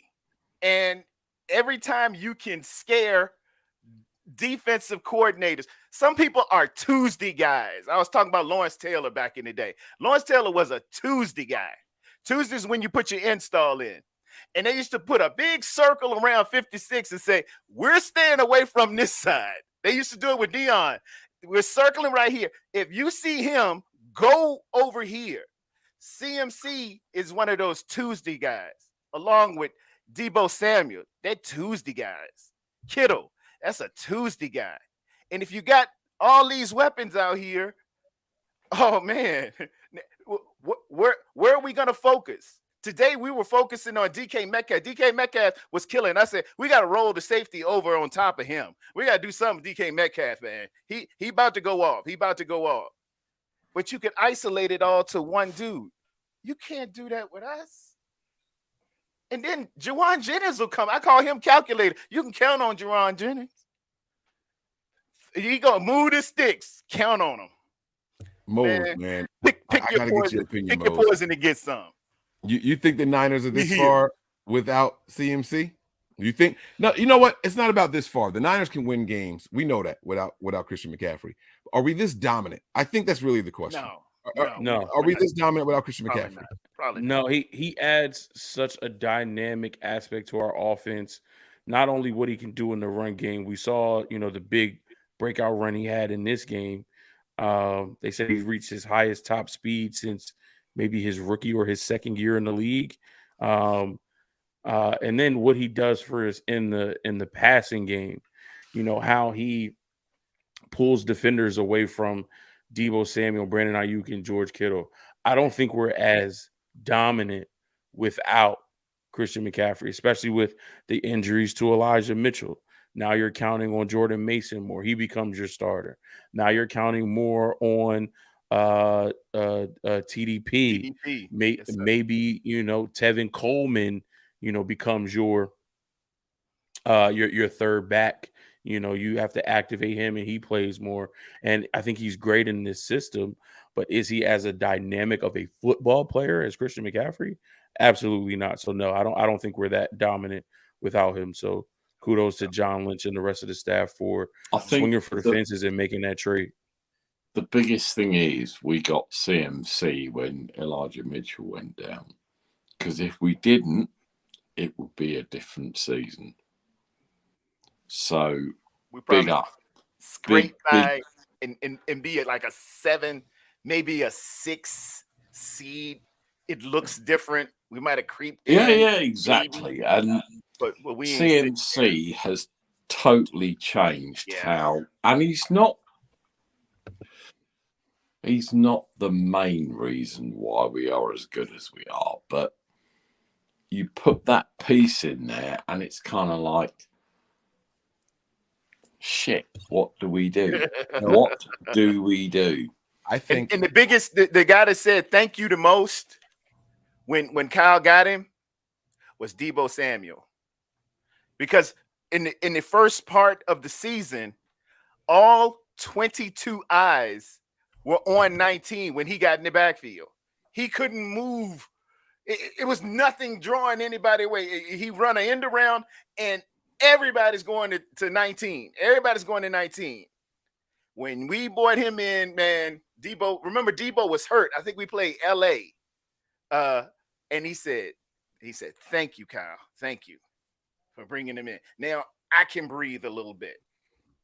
Well, that's what I was going to say. That was kind of my point with the CMC thing. I don't know if the Niners are as dominant without him here because the spacing. Brock Purdy seems to hit more people wide open than the Niners ever had. Like everyone always blame, Kyle gets guys open. Kyle get the ball to them in space and blah, blah, blah. But yes, there was space before. But it doesn't feel like there was space like this. Kyle is making these guys college open in the NFL. Yes. And I think a large part of that is because they have to respect where Christian McCaffrey is lining up, whether it be out wide and Deebo's in the backfield or whatever. All of a sudden, you can't just hone in on what you think this play is going to be. Christian McCaffrey has made them respect every blade of grass on the field, and that leaves things open for a rookie quarterback to come in here and play like he's still in college. The throws are there. The windows are vast in this system right now. I think that's part of the reason why you guys saw a big step up from Jimmy Garoppolo. This was the one year I'm like, oh shit, Jimmy, my bad. Like, you know what I'm saying? Like it was a lot of that going on in the Niners fan base. And so, you insert a guy like him, Christian McCaffrey, what he can do as a receiver, what he does as a running back. And then even as a running back, you got to account for him so much. Now the guys on the outside are open. All of a sudden, George Kittle becomes a big red zone threat, right? Like it's just, I don't think it's happenstance. I think the Niners still win games. I said 13-4 at the start of the season before he was here. We lost some big names and all that stuff. He definitely helped carry the load. He helped us overcome. And now that the team is all together, now that we're all but healthy at the quarterback, right? Now that we're all here, come on now. The band is together. Never seen. Let me ask you a question, man. When the Cowboys or whoever we're going to play next, when they are sitting around watching this game, they said, this is Deebo's second game back. This is really his first game back, right? 3 touches in the first game. Just run some routes, warm up, get back in football shape, right? This is Deebo's first game back, and he accounted for over 130 yards. Christian McCaffrey accounted for over 120, right? Then you step back and you look at the rest of the stats, right? And it's like, oh my God, man, like the Niners were dominant. Well, how did they do it? And you're gonna pull up the stats, and you're gonna see that a guy named George Kittle only had 2 receptions. You're gonna see that Juwan Jennings only had 2 receptions. You're gonna see Brandon Ayuk, he only had 3 receptions. The 49ers are about to confuse any and everybody they play against going forward. I like the starting 5, bro. I like the starting 5. And I wouldn't have any other quarterback in this system but that young kid, Mr. Brock Purdy. It's looking good. We use a term called positionless players. But if we think about it, man, between Deebo, a great receiver who is incredible at running back, and Christian McCaffrey, a great running back who's incredible at being a receiver, I would call it a position full player. And then I ain't even you can I didn't even space mention them. Kyle Juszczyk. Juice You will kill. I didn't want even him to mention run Juice. Spider Didn't 2 even Wild mention Banana. him. Juice is position full. He is a tight end playing fullback, all pro, I might add. Bruh, an embarrassment of riches. And like you said, Mike, you got all these other teams looking around, at what we did today. They're looking at this team and they're watching this game, and they're seeing the tale of two halves, right? But they're saying to themselves, they're going up against a division opponent. A division opponent who has saw them 2 times before this and now has a third crack at it and still couldn't do anything. And got boat race. Debo's healthy and had an explosive of 74 yards. CMC is explosive and had an explosive of 68 yards. So you mean to tell me our 2 top dogs on offense had explosive of plus 65 yards?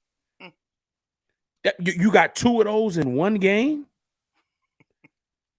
And Ayuk only had 3 catches, but he had 3 catches for 73 yards? Bruh. Yeah. Yeah. What? I don't And know if then you have a young quarterback who understands the game, understands what's being asked of him, and is so elusive that even when you think you got a beat on this kid, he's spinning out, like you said, Terradome, Purdy pirouette, extending the play, moving the pocket with his eyes still downfield, waiting till the last second to find an open receiver and then throwing it out of bounds. Like, and then he hit the Walter Payton high step on that. Did y'all see that? The stutter high step on the sideline, and then still got the first down. Oh my God! Listen. That I a lot of people questioned why were we the first game on the docket. We're the number 2 seed. Why are we the first game on Saturday? I said I want to be the first game. I want to be the first game because I want us to set the tone for this tournament. Yes, sir. We set the tone for both NFC and AFC. Yes. Let us Everybody play know. first. Let us watch and see what we do when we got all of our horses. And we open up the stable and we let them run. We set the tone. It's great to be the leadoff game in the playoffs, right? Because we lay down a marker to everyone else that's watching. And even when we didn't play our best, who cares about the Vikings, the Cowboys, the Buccaneers, blah blah? Who gives a fuck? The Niners came to play and we fuck shit up. That's it. Who cares? I was looking for my poker cares chip about the rest of the NFC. I don't know. No one cares. Hello, lovely. Get out of it. Don't worry about my. I don't know if y'all play my poker, point man. stands, If y'all ever right? play poker, it's just like sitting on that royal flush and If just you've got three aces, watching everybody else bet.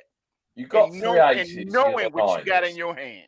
Gotta try to slow walk it, right? You just go with it, right? So who cares? We're the Niners. We are going to go. Now, we've done a lot of talking about this offense. I want to get your guys' thoughts on this defense because the defense had a pretty rough start to this game, but man, they turned it around the second half. I'm going to call it a shutout for the starters. I know technically we didn't shut them out the whole second half. They did get a garbage time touchdown, but man, oh man, the second half adjustments. The guys seemed a little undisciplined. Mose, I know you really like to talk defense too. Terradome, I know you do too, as you do as well. I want to hear your guys' thoughts on what you saw about this defense, and just break it down for me. What did you guys see? Go ahead. You can go ahead, Mo. For me, watching this game, I don't know if the players had the same thought process as the fans watching it, but a lot of talk leading up to this game was, what is Pete Carroll going to do? What is Sneaky Pete going to do? And I feel like the first half for us, it was just a feel out session. Is let's figure out what they're trying to do. Yeah. And I think we started off hot. You know, obviously we won the toss. We chose to defer. Defense goes out, 3 and out, gets a sack on the first drive. Eric Armstead bullying offensive linemen. You know, we hold them to 0 points in that first quarter. We knew that they were going to come with something. They were going to, you know, make some type of adjustment. And I think, you know, again, Kyle Shanahan's, you know, play calling, which I believe was by design to get rid of those jitters for Brock Purdy, and us only going down and getting field goals. That kind of, you know, kept the momentum alive for them offensively. So offensively, they have momentum. Our defense is still in this feel out stage because we got burned in Arizona with the flea flicker play. We know we talked about Sneaky Pete and him doing something to find or manufacture momentum for his team. So I think for us, it was a feel out stage in the first half. Once we kind of got a sense of who they are and what they're doing, they really only got the one big explosive to DK Metcalf. Prior to that, they did have one sustaining drive, you know, leaning on Kenneth Walker running the ball. But once our running game, our run defense shored up, once our linebackers were flowing all over the field, and once our secondary kind of, you know, locked in a little bit more, and we just figured out what they were going to do, you know, again, the turning point was the fumble. They were driving. They were in the red zone. I think when you get a team that close and you're able to make a play, force a fumble, and get the ball back to your offense, I think, again, we talked about that being a key turning point moment. You know, that's when the defense said, okay, we got our first one. Now we can really crank this all the way up and really shut these boys out. So first half was a feel out. Second half, we made our adjustments, got the big play, got the turnover, and it was smooth sailing from there. Yeah, I echo the sentiment. I think that first quarter, we recorded 2, if not 3 and outs. And then they settled down a little bit in the second quarter. They went to a couple of direct snaps. I think they tried a little bit of wildcat action or whatever. When they started reaching for that, we started saying, you know, I said to myself, oh, when you're going out grabbing the old wildcat, it's just a matter of time. We were getting pushed around a little bit on the inside. I saw some guys getting rolled up. I saw, you know, Kinlaw and you know, I look at the surge on the line of scrimmage sometimes, and that really dictates on both sides of the ball who's gonna establish the dominance or whatever. We just had to really settle down. One time I think we had a stunt on by number 50, and I hope I'm saying it right. Dwumfor, is that his name? Dwumfor. He took a hard inside, and I think Greenlaw was supposed to secure the edge or set the edge. He was the what you call the force defender, but you know, he was a little late getting out, and they had a pretty good run on there. But again, like Mo said, it's like a boxer coming out in those first few rounds. I just need to see how you're gonna play it. Are you going southpaw? Are you gonna lean with your jab? Are you slipping? Are you bobbing? Are you weaving? And then I'm gonna find a way to knock you out. and that's what we do, man. D'Amico Ryan, hats off to him. All of Chris Kucera, all of them, man. They do their due diligence and they're adjusting at halftime. They say this and that. We wouldn't have gave up that little kick at the end. Like I said, you know, Jimmy just, I don't know what Jimmy was thinking. You know, the guy's sliding, man. Just dive over him if you wanted to look effectful, or don't hit the guy while he's sliding feet first. You just can't do that. And that gave them a cheap one. It added to what was already a run back. Oh, our special teams was a little suspect early. They had some pretty decent run backs, but you know, we settled that down as well. We started hitting in that second half on a couple of those kickoffs. I seen Burks, number 48. He woke him up. I saw the energy starting to change, and I was on with Beto on Niner Hive, and I said, "Here come the turnover." I knew it. It was going to turnovers coming, and it came.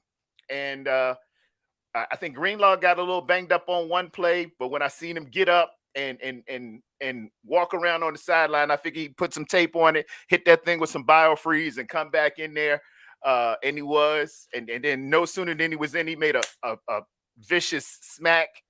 And what's the deal with Charles O'Menahue? Did he was he listed as hurt after the game, or because he was down once and he got back up? Is he cool? I don't think he was injured because they let him speak at the podium.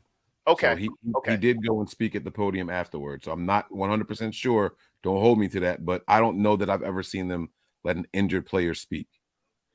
Okay, cool. That I makes sense. kind of wish we would have slid coverage a little deeper with the safety over the side of Metcalf, because he looked like, if you don't frustrate Metcalf early, he can settle in, and he was settling in. I think he probably had over 100 and two touchdowns, I believe. He was the main guy. He had 10 for 136 and 2 touchdowns. Yeah. He had a bit of a day. So half of that came on that one damn play. Like it just well, it felt like it anyway. Let me not. It was pretty big. It was what, a 50, 60 yarder or something? 50. Yeah.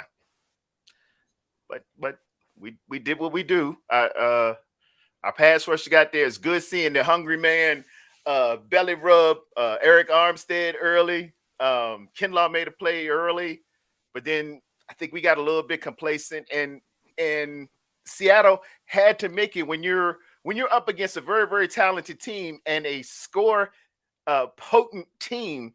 You need to make it a slog. You need to have longer drives. You need to keep time of possession and do those things. And we got to kind of change our mindset, because we used to be that team that would hold on to the ball. And this is just a little nugget. On Jimmy's first playoff game, they only let him throw, I think it was 8 times. It's a little different on this one. We're a different team, and we're going to be looked at different, and they're going to have to attack us different. We can expect people to kind of try to make it a slog, try to slow this thing down, because it can get rapid on you. You know, we did all this, and Kittle usually get 2 touchdowns. Right. Juice usually get a little bit. It's going to be pick your poison in a minute. Danny Gray made a good special teams stop as well. It was good to see him out there contributing. Yes, he did. They put that speed to use, man. They're not going to get him involved in the games. I was very, very happy to see him get himself involved out there in the special teams unit, man. Tony, man, welcome to the show, big dog. Come on, man. What's up? What's up? We got to hear from you, man. We need to know what your thoughts were on this game, big man, because I tell you, out there and they put some work. Where do we start? Do we start in the beginning of the game? I mean, the defense comes out strong. I got to hear from you now. You can start offense, defense, special teams, adjustments. You let me know what you want to hear. The defense came out strong the first 2-3 drives, maybe 2 drives, and then they ran into a wall. They kind of went flat. They lost the intensity, and they let Seattle push them around. And I wasn't satisfied with that. It was pissing me the hell off. But the offense, I mean, Brock had his jitters in the beginning of the game. The one at the first possession, he actually it looked like he lost control of the ball when he tried to throw it on that one play, and it just sailed. No one was behind him for the pick, but other than that, I mean, it's like you said earlier, this team has changed. They're a second half team now. They're a team of adjustments.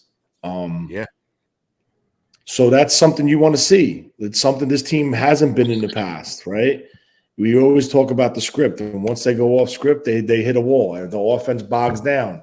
Coming out in the first half, first quarter, first possession, they run their script, they score, and that's it. Second half, they come out they get the ball coming into the second half out of halftime, run their script, they score, that's it. Well, now it's kind of like they're sluggish in the first half. They became a sluggish team, and now they just rip it in the second half. So kudos to the coaching. I mean, how they're able to change and adjust on the fly. But I think we really need to talk about something here. Brock Purdy's a damn good quarterback, and you can't hide it no more, Mike. You can't hide it no more. Yes, he was a little off in the beginning of the game. It seemed like the whole timing of the offense was off. The pass was late to Jennings. One was an over the head throw to Debo. Then the one where he attacked downfield. And you see him, it went over Ayuk's head, almost picked off by Jackson, but he dove for it. It wasn't going to be a pick, but according to the commentators, it was close to a pick. And you Debo was saw wide him. open on that play. And but there's another play where somebody else was wide open. I think it was Juice, and he missed that. So those are the things he needs to work on. But I'm going to tell you something. This kid sees it, he unleashes it. And he more than likely makes the connection with the wide receiver at a decent percentage. And it's impressive for a kid that was the last pick of the draft. You see the moxie. You see that the stage isn't too big. You see him bounce back. I got to correct you real quick, Tony. We don't call it moxie anymore. It's what do we call it? Broxy. Whatever we're going to call it. It's boxy, whatever. You see him make his own adjustments in the game, and that's important. That's crucial for a kid that young and inexperienced in the NFL level. But clearly, the kid has what it takes. He has the ice in his veins. He can make the throws. And I know you were getting angry in one part of the game. Why is he always rolling to his left? Rolling to his left. But what did he do in the second half? It's very, if you think about it, it's not a normal thing for a right-handed quarterback to roll to his left. It's very unorthodox. Right. But it's something that he oddly is comfortable with. Now, is it because he's rolling to the side of Trent Williams and he feels comfortable there with Trent out there? That could be something about it. Is it designed for him to roll to the left and he always has things coming across the field to the left side of the field? Is that like their quote-unquote scramble drill? I don't know. We don't know. We'll never know because that's what Kyle teaches them during the practice.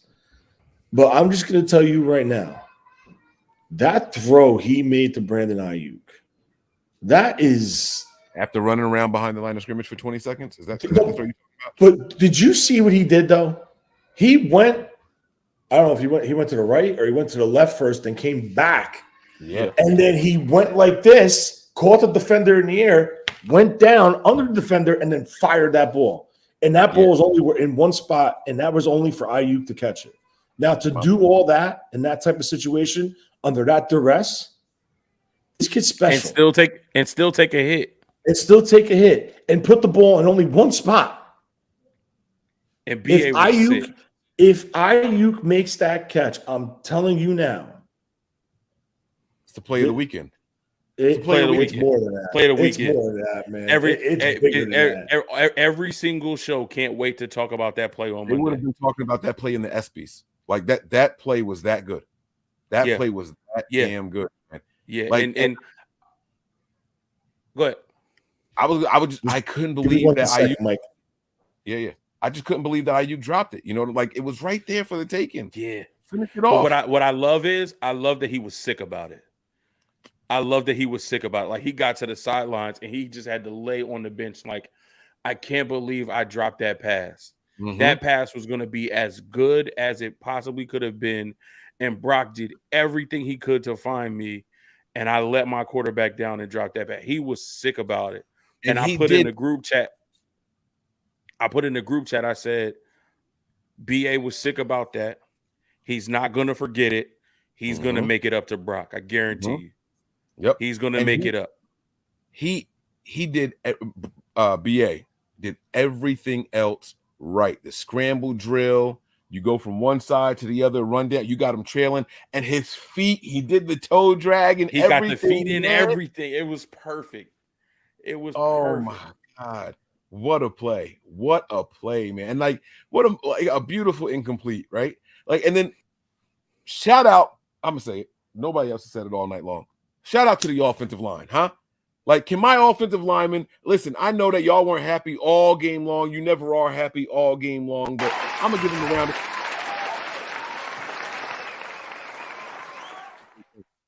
Like they went out there and they really did their thing today, man. And what I like the most about them on that play in particular, you don't see a quarterback run around that much behind the line of scrimmage without a holding penalty somewhere.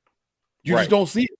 Right. You don't all the dipping and turning and twisting and like I was just waiting for a flag. I knew a flag was coming, and I was like, after he dropped it, I'm thinking to myself, please let them turn this. Don't accept the flag so we get another shot at this. Like, them boys deserved it at that point. You know what I mean? But there was no flag, man.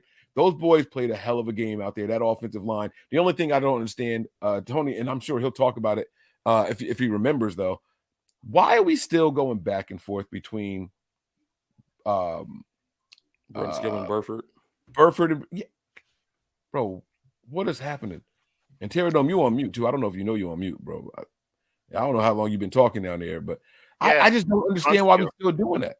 If he beat him out, if Burford beat him out and he's the starter, why are we still rotating these guys like this late in the season? I don't have the answer. And shout out to the faithful too. I'm sorry. The faithful had Levi's lit. I saw how many penalties did they take for false starts?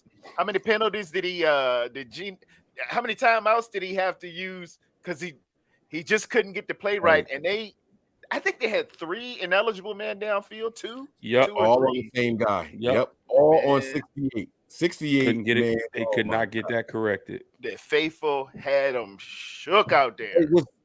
So I know they lost a offensive lineman. I think it was early in the second half. Oh, that was a center? Yeah, that was a center. And that's why I was ordering right up a double A gap blitz. Something. And once he went down, that was the strip sack by Amenahue that was picked up by Bosa. That's when the backup center was in the game. I told Mike and Tony during we do the live watch over on Patreon. I told Mike and Tony as soon as he went down, I said, this next play is going to result in something positive for the Niners. Gotta be. So Kyle Shanahan doesn't do it, but this defensive line, they do it. Kyle Shanahan, you see a guy in the secondary go down, every other team, they target the replacement right away. Hey, we going to see if you ready for this moment. Kyle don't let people get him out of his game. But that defensive line, bro, Tony, am I wrong or am I right? Like, didn't I say? No, you're right. Yeah, you said it. Next play is going to result in something positive for this team. I'm telling you, a penalty, something. I was like, it's gonna. But I said I was upset that because our defensive line was a little stagnant at that point. Our defensive line, like, they needed a little shot in the arm up to that point, and I was like, we shouldn't have to depend on an offensive lineman going down for us to find our mojo, you know? Right. But I think the defense was stagnant in total this game, especially in the first half, and even it trickled down in the second half a little bit too. But then they found their edge and they just took off from there. So just like talking about the defense, like Armstead came out hot, boom, sack, got him down right off the bat. So he looked good. He came out to play. Amenahue had a great game. The problem is Ebukam. Ebukam is, he's getting his pressure, but it's not something that's altering the play from the quarterback spot. It's not something that's causing him to step up and take a hit. It's not causing him to throw a bad pass. It's causing him to run and pick up positive yardage. And I just can't figure out if Ebukam's still injured. I don't know what it is, but it could be possible you might see Drake Jackson next week up to get another set of fresh legs, man, because it's something I don't know what it was with this defense. And I'll even say the linebackers too. They were not flying around playing with that swarm and that intensity that they usually play with. And it's kind of like for the past, 4 weeks, maybe they kind of hit a wall on the defensive side of the ball. But the positive thing is when they needed to make a play, the defense rose to the occasion and made the play. It's just not consistent through the 60 minutes of the game. And yes, Samuel, the defense was 17 points were allowed in the first half. that put them on pace to score 34. Yes, that is a stagnant defense. That is a bad defense, if you want to be honest. So, yes, 17 points in the first half, that's a problem. That is absolutely and in one quarter, too, starting as hot as you did, not allowing them to score in the first, but then allowing them to find rhythm and find momentum and put up 17 points in one quarter and then go into the half with a 1-point lead. Yes. Yeah, that's not efficient. That's not what you want to see. Tony, real quick, man, we talked about, some of the things that we were worried about in this game. And one of the things we talked about being worried about was Diamador Lenore. But then this game, we actually saw it was a flip. Yeah. Diamador Lenore stepped up and he balled out today. And it was actually Mooney Ward that had a lot of us, me included, like, yo, what is going on with Mooney today? All right, so just talk about what you saw from, the play of our corners and how that switched from our thought process going into the game. So going into Seattle, okay, I think it's safe to say the majority of the fan base would say the weakest link of the defense would be Lenore / Hufanga, that side of the field. I think Lenore had an excellent game. I think Lenore the past couple games, his coverage is good, but he can't play the ball. And that's what gets him in trouble consistently. It's like once he sees the ball, he's like he's like this. Like it just doesn't line up and it doesn't look smooth like it would for another corner. Yeah. But as far as like being in the right spot, like he's in position. He's there. Even versus the AJ Green play, he was there. But he got AJ Green put the little push off, separated, and made the play. The safety missed the tackle. That is what it is. But teams will go after him because he showed, until today, he showed that his ball skills are not up to par. That's his weak point. And that's why he's the weakest link. It's not because where he is in his coverage. It's when the ball is in his area, it's like he stumbles and fumbles and he just doesn't know what to do. He freaks out almost. So the positive is he came up with a pick today. He was tested. He rose to the occasion. He made the play on the ball. He made an interception. Excellent job. The defense and all, and it's kind of like I don't know what happened to this team. Like this team was like a get in your face, press at the line of scrimmage, man. Then they would do their zone. But it seems more and more week in and week out as we're progressing into the latter stages of this year. It seems like the zone is not working. It's open. There's a lot of openings, and I can't tell if it's eyes in the backfield from Hufanga, if it's eyes in the backfield from Warner, if it's eyes in the backfield from Dre Greenlaw, because they're all guilty of looking in the backfield because you saw it several times today. And you saw it on instances where the ball went right over their heads to DK, to was it Fant? Somebody else got one over the second level. Yeah. So they need to become more disciplined, and I just can't understand why.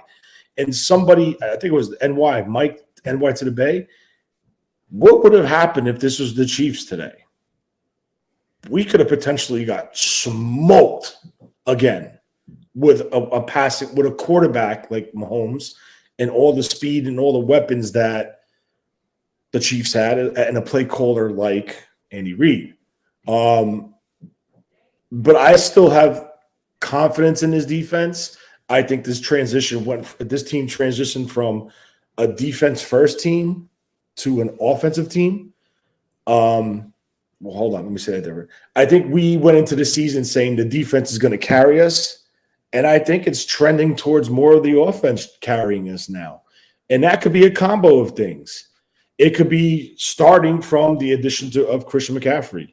Then you add into the fact you have a quarterback that your play caller has trust in, and he trusts the play caller, and he trusts what he sees. He trusts his eyes. He trusts his arms, and the offensive line has played better. Is it weird how all of a sudden you add one piece, you change a piece here, and the offense is night and day difference? Yeah, you're starting to see the Atlanta Falcon offense for the reason why Kyle got brought here. Because of how he called the plays in Atlanta. So you're starting to see that transition to becoming a more offensive juggernaut than a defensive juggernaut. But again, the most important thing that I saw today was this. The defense gave up a lot. they're still with the bend but don't break mentality. But when they needed to put the clamps down and make a play and force a turnover, they did it. And that, as long as you see that, they're going to be good. It's when they can't do that is when this team could be in trouble. And I think a catalyst to that is kind of what you were alluding to in terms of if your offensive dynamic changes a little bit, it kind of complements or it pings off of your defense. When we were a slog, just get 17 points, just get 20 points, our defense felt like it had to, we really got to, we got to do this like this. Yeah. But when your offense can rapidly score a little bit, it gives you a little bit more confidence, and it can turn how you normally get a game cycle in terms of, we're not going to be on the field that long because, our offense is going to methodically go down there. But then when Debo busts one up there for 74 yards and then Brock is shooting the magic lasers, hey guys, we got to get ready to go back out. We got to get ready to go again. That also fires them up too. That energy, that adrenaline starts pumping too. So you're like, all right, now it's our turn. Let's go make a play. But I do want to put this cap on here, right? As much as we talked about the defense struggling and the defense being stagnant and things like that, when it's all said and done, 17 points against the starters in the playoffs, you're supposed to win that game with your offense. Oh yeah, you were supposed to win that game with your offense. So, but not at the pace of the first half. Oh, for sure. No, absolutely. That's why I said. You know what I'm saying? Like that was the first half. That's too was much. Very concerning. Oh, yeah. I thought from my point of view. But they got the one big one from DK. One drive was a sustained drive. I think, like I said, we missed the edge on that long run by the Kenneth. What's his name? Kenneth Walker. Yeah, the running back. He's going to be a damn good running back too. I'm going to tell you right now. He's going to be good. And then Jimmy gave up the bonehead. We had him dead to right. It was what, a minute? It was seconds left.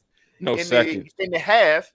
Yeah. And Gino was sliding, and Jimmy, I don't know, man. God, you got to lay off that quarterback. You got to lay off the quarterback sliding, man.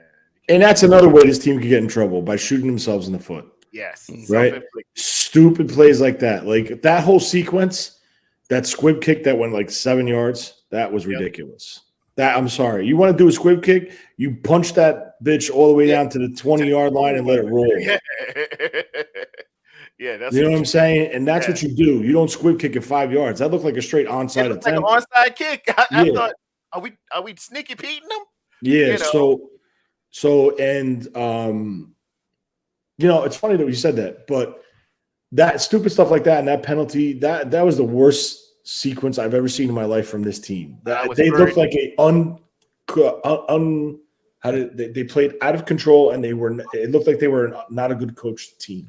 But that was when coaches come to that locker room, knock over tables and water coolers and say, "What the?" Yeah. I'm sure they chewed into Jimmy Ward. I'll put money on it. But you just said something about Sneaky Pete, right? And this was one game that there was no fakes on any special teams. Notice that. Yeah. And I think it's because of who they hired as a special teams coordinator. And I'm not saying because he's perfect, he's the best. No. But he knew he was Carroll's right-hand man as a special teams coordinator in Seattle. Right. So he might have known the tendencies and what to look for on the alignments or if there's a shift. So that's why I think they played it safe with that, because I was like, maybe they might do something tricky today. But then I said, well, wait, no, because this guy was the special teams coordinator when they used to do all that crazy shit. That makes sense now. And you know what I saw, and it was a very small detail, but early on in the game when Seattle did have to punt, we sent pressure. We didn't just sit back and allow them to do whatever they wanted to do or run back on coverage.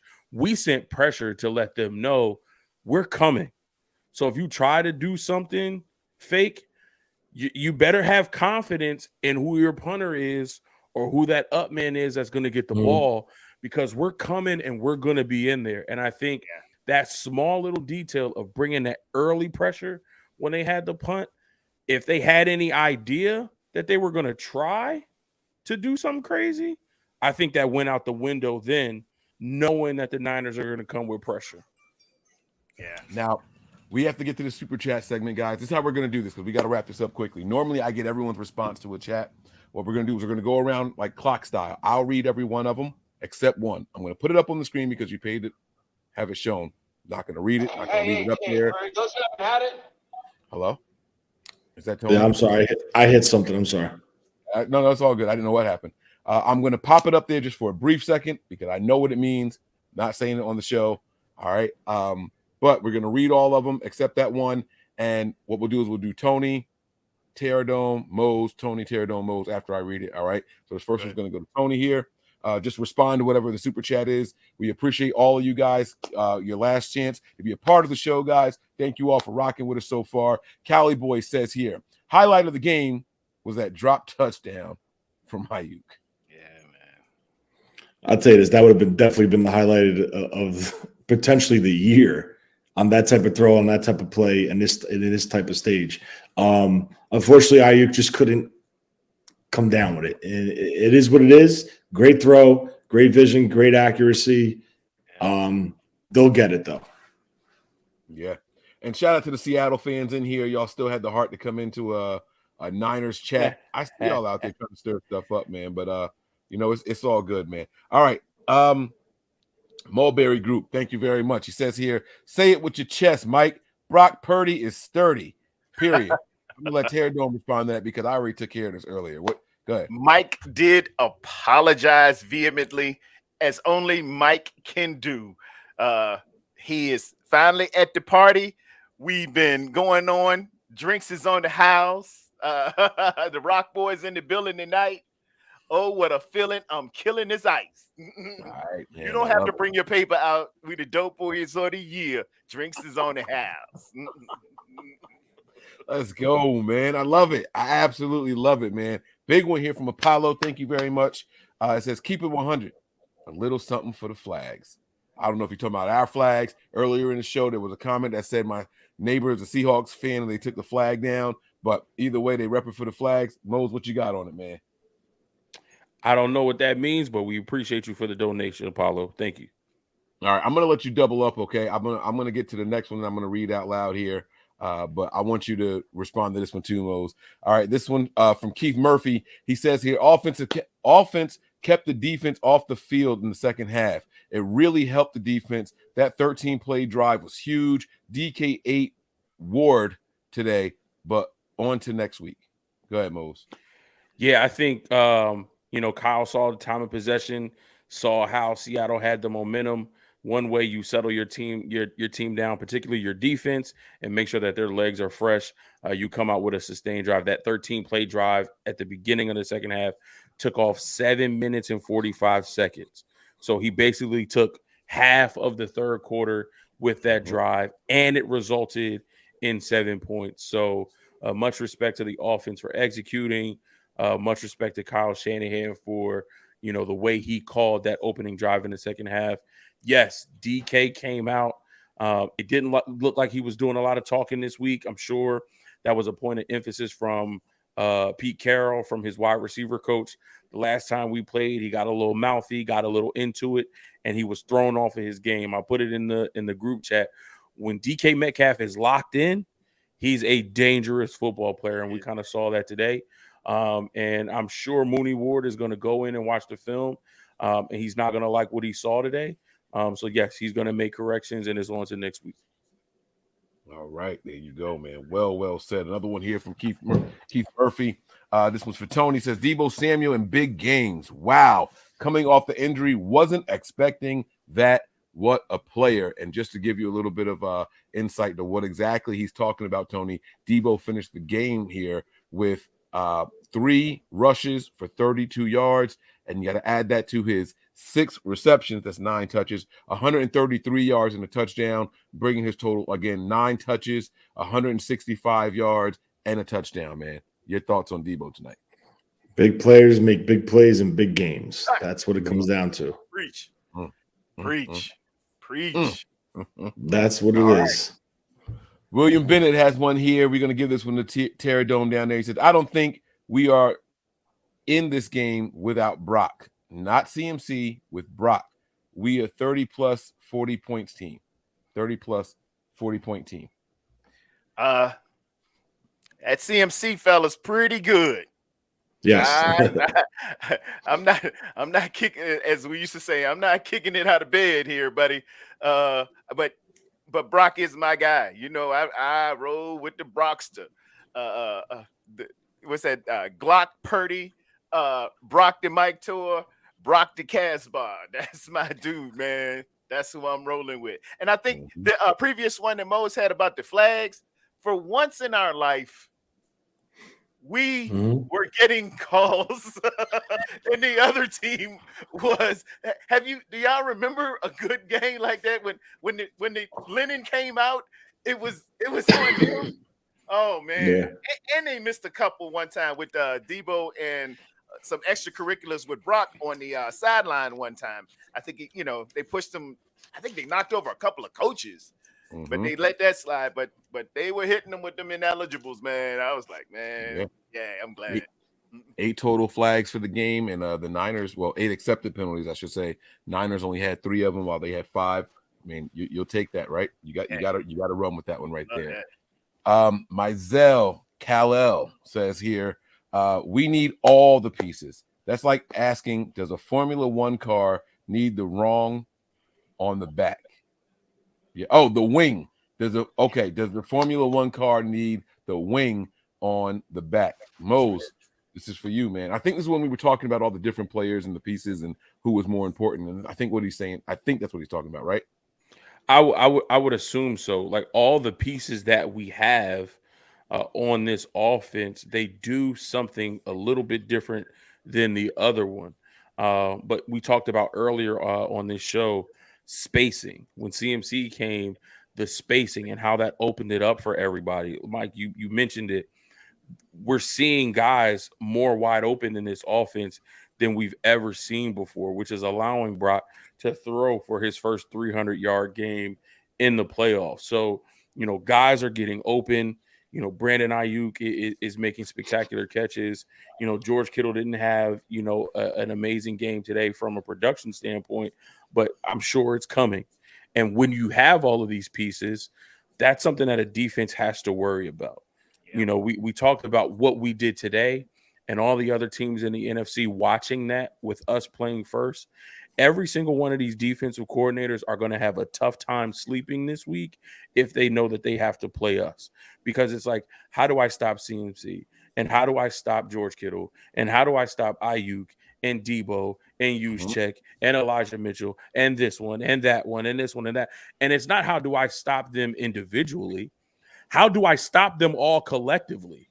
Because, I may be able to eliminate George Kittle, but guess what? Debo, Ayuk, and CMC went off. I may be able to eliminate CMC, but guess what? Elijah Mitchell and Ayuk and Kittle go off.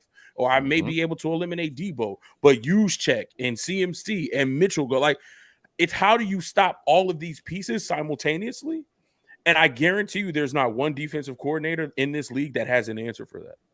It's impossible. I'll tell you right now, it's impossible. And that is why we can be excited about what this team is going to do the rest of this tournament. Very well said. Very well said. Now, that's why we can be excited about what this team is going to do the rest of the tournament. I think this next super chat is fitting for that comment here.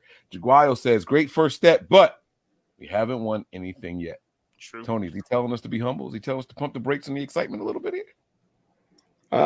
Maybe. I guess he is. But, I mean, if you're talking about if this is directed at Purdy directly, I think the kid proved himself.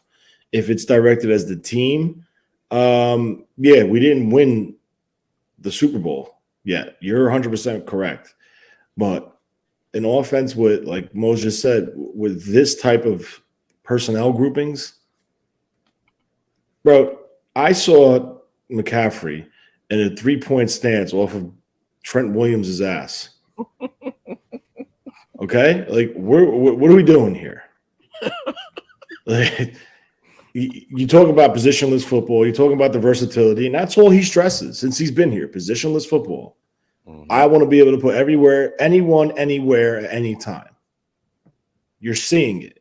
And that play, I don't know if you guys noticed, but that play to Juwan Jennings, where he Purdy dropped it right in front of Diggs, he dove and caught it, and then he got up and ran into the end zone. That's the same exact play that Kittle runs down the sideline, Juszczyk runs down the sideline. It's that little go route, like when you're tight flexed off the line of scrimmage. It's that, like, it's not a wheel route. It kind of could be a wheel route, but it's that rail. Yeah, it's literally that just run right down the sideline route.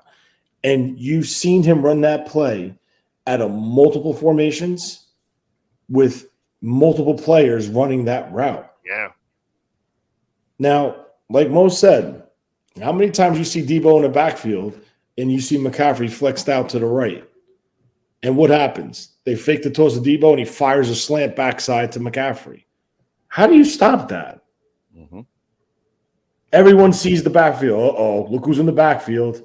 The eyes immediately go to the backfield, and what happens? He fires it right out. Fakes the toss, boom! Catches it right in stride. This is the problem, and Mo's hit it on the head. There is no way in hell you can fully shut down this offense. There is actually, I take it back, this one way. And the only way that they do that is if the offensive line just completely cannot pass block. If they could pass block,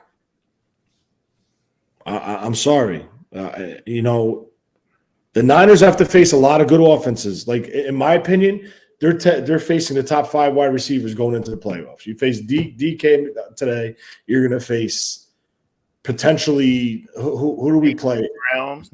We're about Justin to play Jefferson. Cowboys when you play the Cowboys. So CeeDee Lamb. Like, look Mike at what Evans, Chris look at what they're Godwin, facing, right? AJ Look at what they're Brown, facing. Devontae Smith. Look at what they're facing. And you want to know what? I would still take this offense over any of those offenses. Say it. Say it. Why? Because it's not because we're the best because of one player. We're the best because all the players. Because you single-handedly can't take them out. And you don't need a Patrick Mahomes to have success with this type of skill set at the skill position groups. You don't need it. You need a quarterback who can play to the system, make throws, have confidence in his eyes and what he sees, and make the throws. This kid is scanning the field. Like, I saw it. Like, Fox did a great job today earlier in the game where he scanned from left to right and then found Mitchell for the touchdown pass. I think it was the touchdown play. Yeah. He literally scanned. You saw his eyes like this. Boom. And it was a touchdown. Tony froze. He was trying to show you was his head was moving back. But that was dope, though. That was dope because it was like magic. You froze in the moment, and then you came, bam, like that. You came right out of it. Right. Seriously, he scanned, and then bang, he made the throw. Now, if your offensive line can't hold up, you can't do that. But if the offensive line could hold up, this kid could look like the best that ever played the game back there with the position groups that the skill set positions he has. This team found Kyle found his quarterback. It's sad to say, but this is what he wanted from the quarterback position. Exactly. We'll see going forward. I agree. All right, Terry Dome, this next one's for you. It says here from Sean Shepard, thanks for the super chat. He says, I agree with most of the chat. This was the 3rd time we beat the Pigeons in a season. Pete knows this offense. Debo was on a mission. Jimmy would have lost that game. Purdy has it. Kyle can finally adjust. Look out. Man, I think I hit this one earlier. It's too many times we had our hearts in our throat last year and being the cardiac kids. And if we would have saw Sneaky Pete for the 3rd time with Jimmy G, hey, man, it's some prayers that would have went up at the end of this. And we're hoping Robbie Gould can do something. Can we get this last drive, Jimmy? Oh, please don't make that pick. Please don't throw it. It would have been a lot different, man. I was relaxed and and felt good about myself in that fourth quarter, man. People calling, people I ain't heard from in a little while. Hey, yeah, man, I know, man. I got a whole bunch of it, I just, man, I don't know who you like, I got more Pro Bowlers than the daggone Pro Bowling tour that come on ESPN. It's an embarrassment of riches. I feel good, man. Purdy makes it go. Purdy makes it go. A playmaker, a processor, a gamer, and he self-corrects. He self-corrects. Nobody's going to be perfect. You're not going to be perfect every time coming out the box. So you got to be able to police yourself up. No pun intended there, Mike. And and perform in the moment. And this is what this kid does. All right. I like it. I like it. Last one that I saw in the chat. I'm going to go through and do a scan, but Mose, this one's for you. Hey, that was a beer commercial. Never mind. Sorry. Gerald says here, how did you guys feel when DK ran Ward over? That's when I got nervous. Yeah, the nerves kind of upticked a little bit because when he caught that pass, lowered his shoulder, flattened him, and then was able to move forward and get a yard, you just felt that momentum shifting. You felt, okay, DK is locked in. Yeah. And if DK is locked in emotionally, then that means the rest of the guys are going to follow him. Like I mentioned earlier, when DK is off and he's running his mouth and he's talking trash, we know it's football, it's sports. We've all talked trash before, but particularly with him, sometimes he gets over emotional. And when he's running his mouth and he's jabbing back and forth, that kind of throws off the rest of his team. But when he did that, that was one of the plays that, that lifts, that elevates your team. That's the spark that you want to see from one of your best players and your leader. So when he did that, I agree with you, Gerald. I definitely got nervous. And I wanted to see how we responded to that situation. And thankfully, we responded well.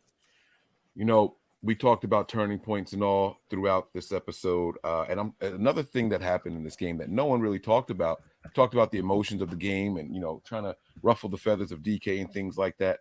There's a little skirmish that happened in the middle of the field. I'm not going to call it a dust up. I didn't see anyone throwing hands, but it got a little tense there for a second. What half did that happen in? Do y'all remember? I think that wasn't that also in the second half. That's when Debo went down and he got pulled on his leg. I think no, there was another one. It was another. There was because Banks was in the middle of it. It was a there was another one. No flags came out on that play. Okay. Yeah, there was another. I think that was also in the second half too. Okay, both of okay. So they poked the bear and then they got the claw. Okay. Oh yeah. All right. Well, guys, listen, man. I appreciate all of you guys for being here. We're not gonna do any final thoughts. I have to go take a power nap. And then I got to stop by the store and get some Red Bulls. I got a long drive ahead of me. I appreciate you all for staying with us tonight, man. I appreciate you guys for being here in the panel. Shout out to Nick. He came in here and he brought his little flow to the show. You know what I mean? But we were able to pick it back up here, and I appreciate you guys for sticking with us, man. Really good to see you guys. We're gonna get up out of here. Did you do that on purpose? All right, guys. I gotta go. I think my wife is sick, so I'm gonna see y'all soon, man. Y'all know how to sign out. Let's do it as a family. I'm gonna point us out. Okay, y'all ready? All right. Prepare for glory. Anticipate pain, but always remain faithful. We out of here, y'all. One. God bless. We all gas, no brakes, pumped up, no fakes. We spinning, we winning, we high stakes. We never miss, we all makes. Look at us dudes trying to prove, bringing you news with nothing to lose. Mike, Nick, Tony, Wayne, Method Man, we bring the pain. Hey, see, I'ma confess it. We under the pressure. If you looking to find us, we them nothing but Niners. We nothing but Niners. We nothing but Niners. We nothing but Niners. We nothing but we them nothing but Niners.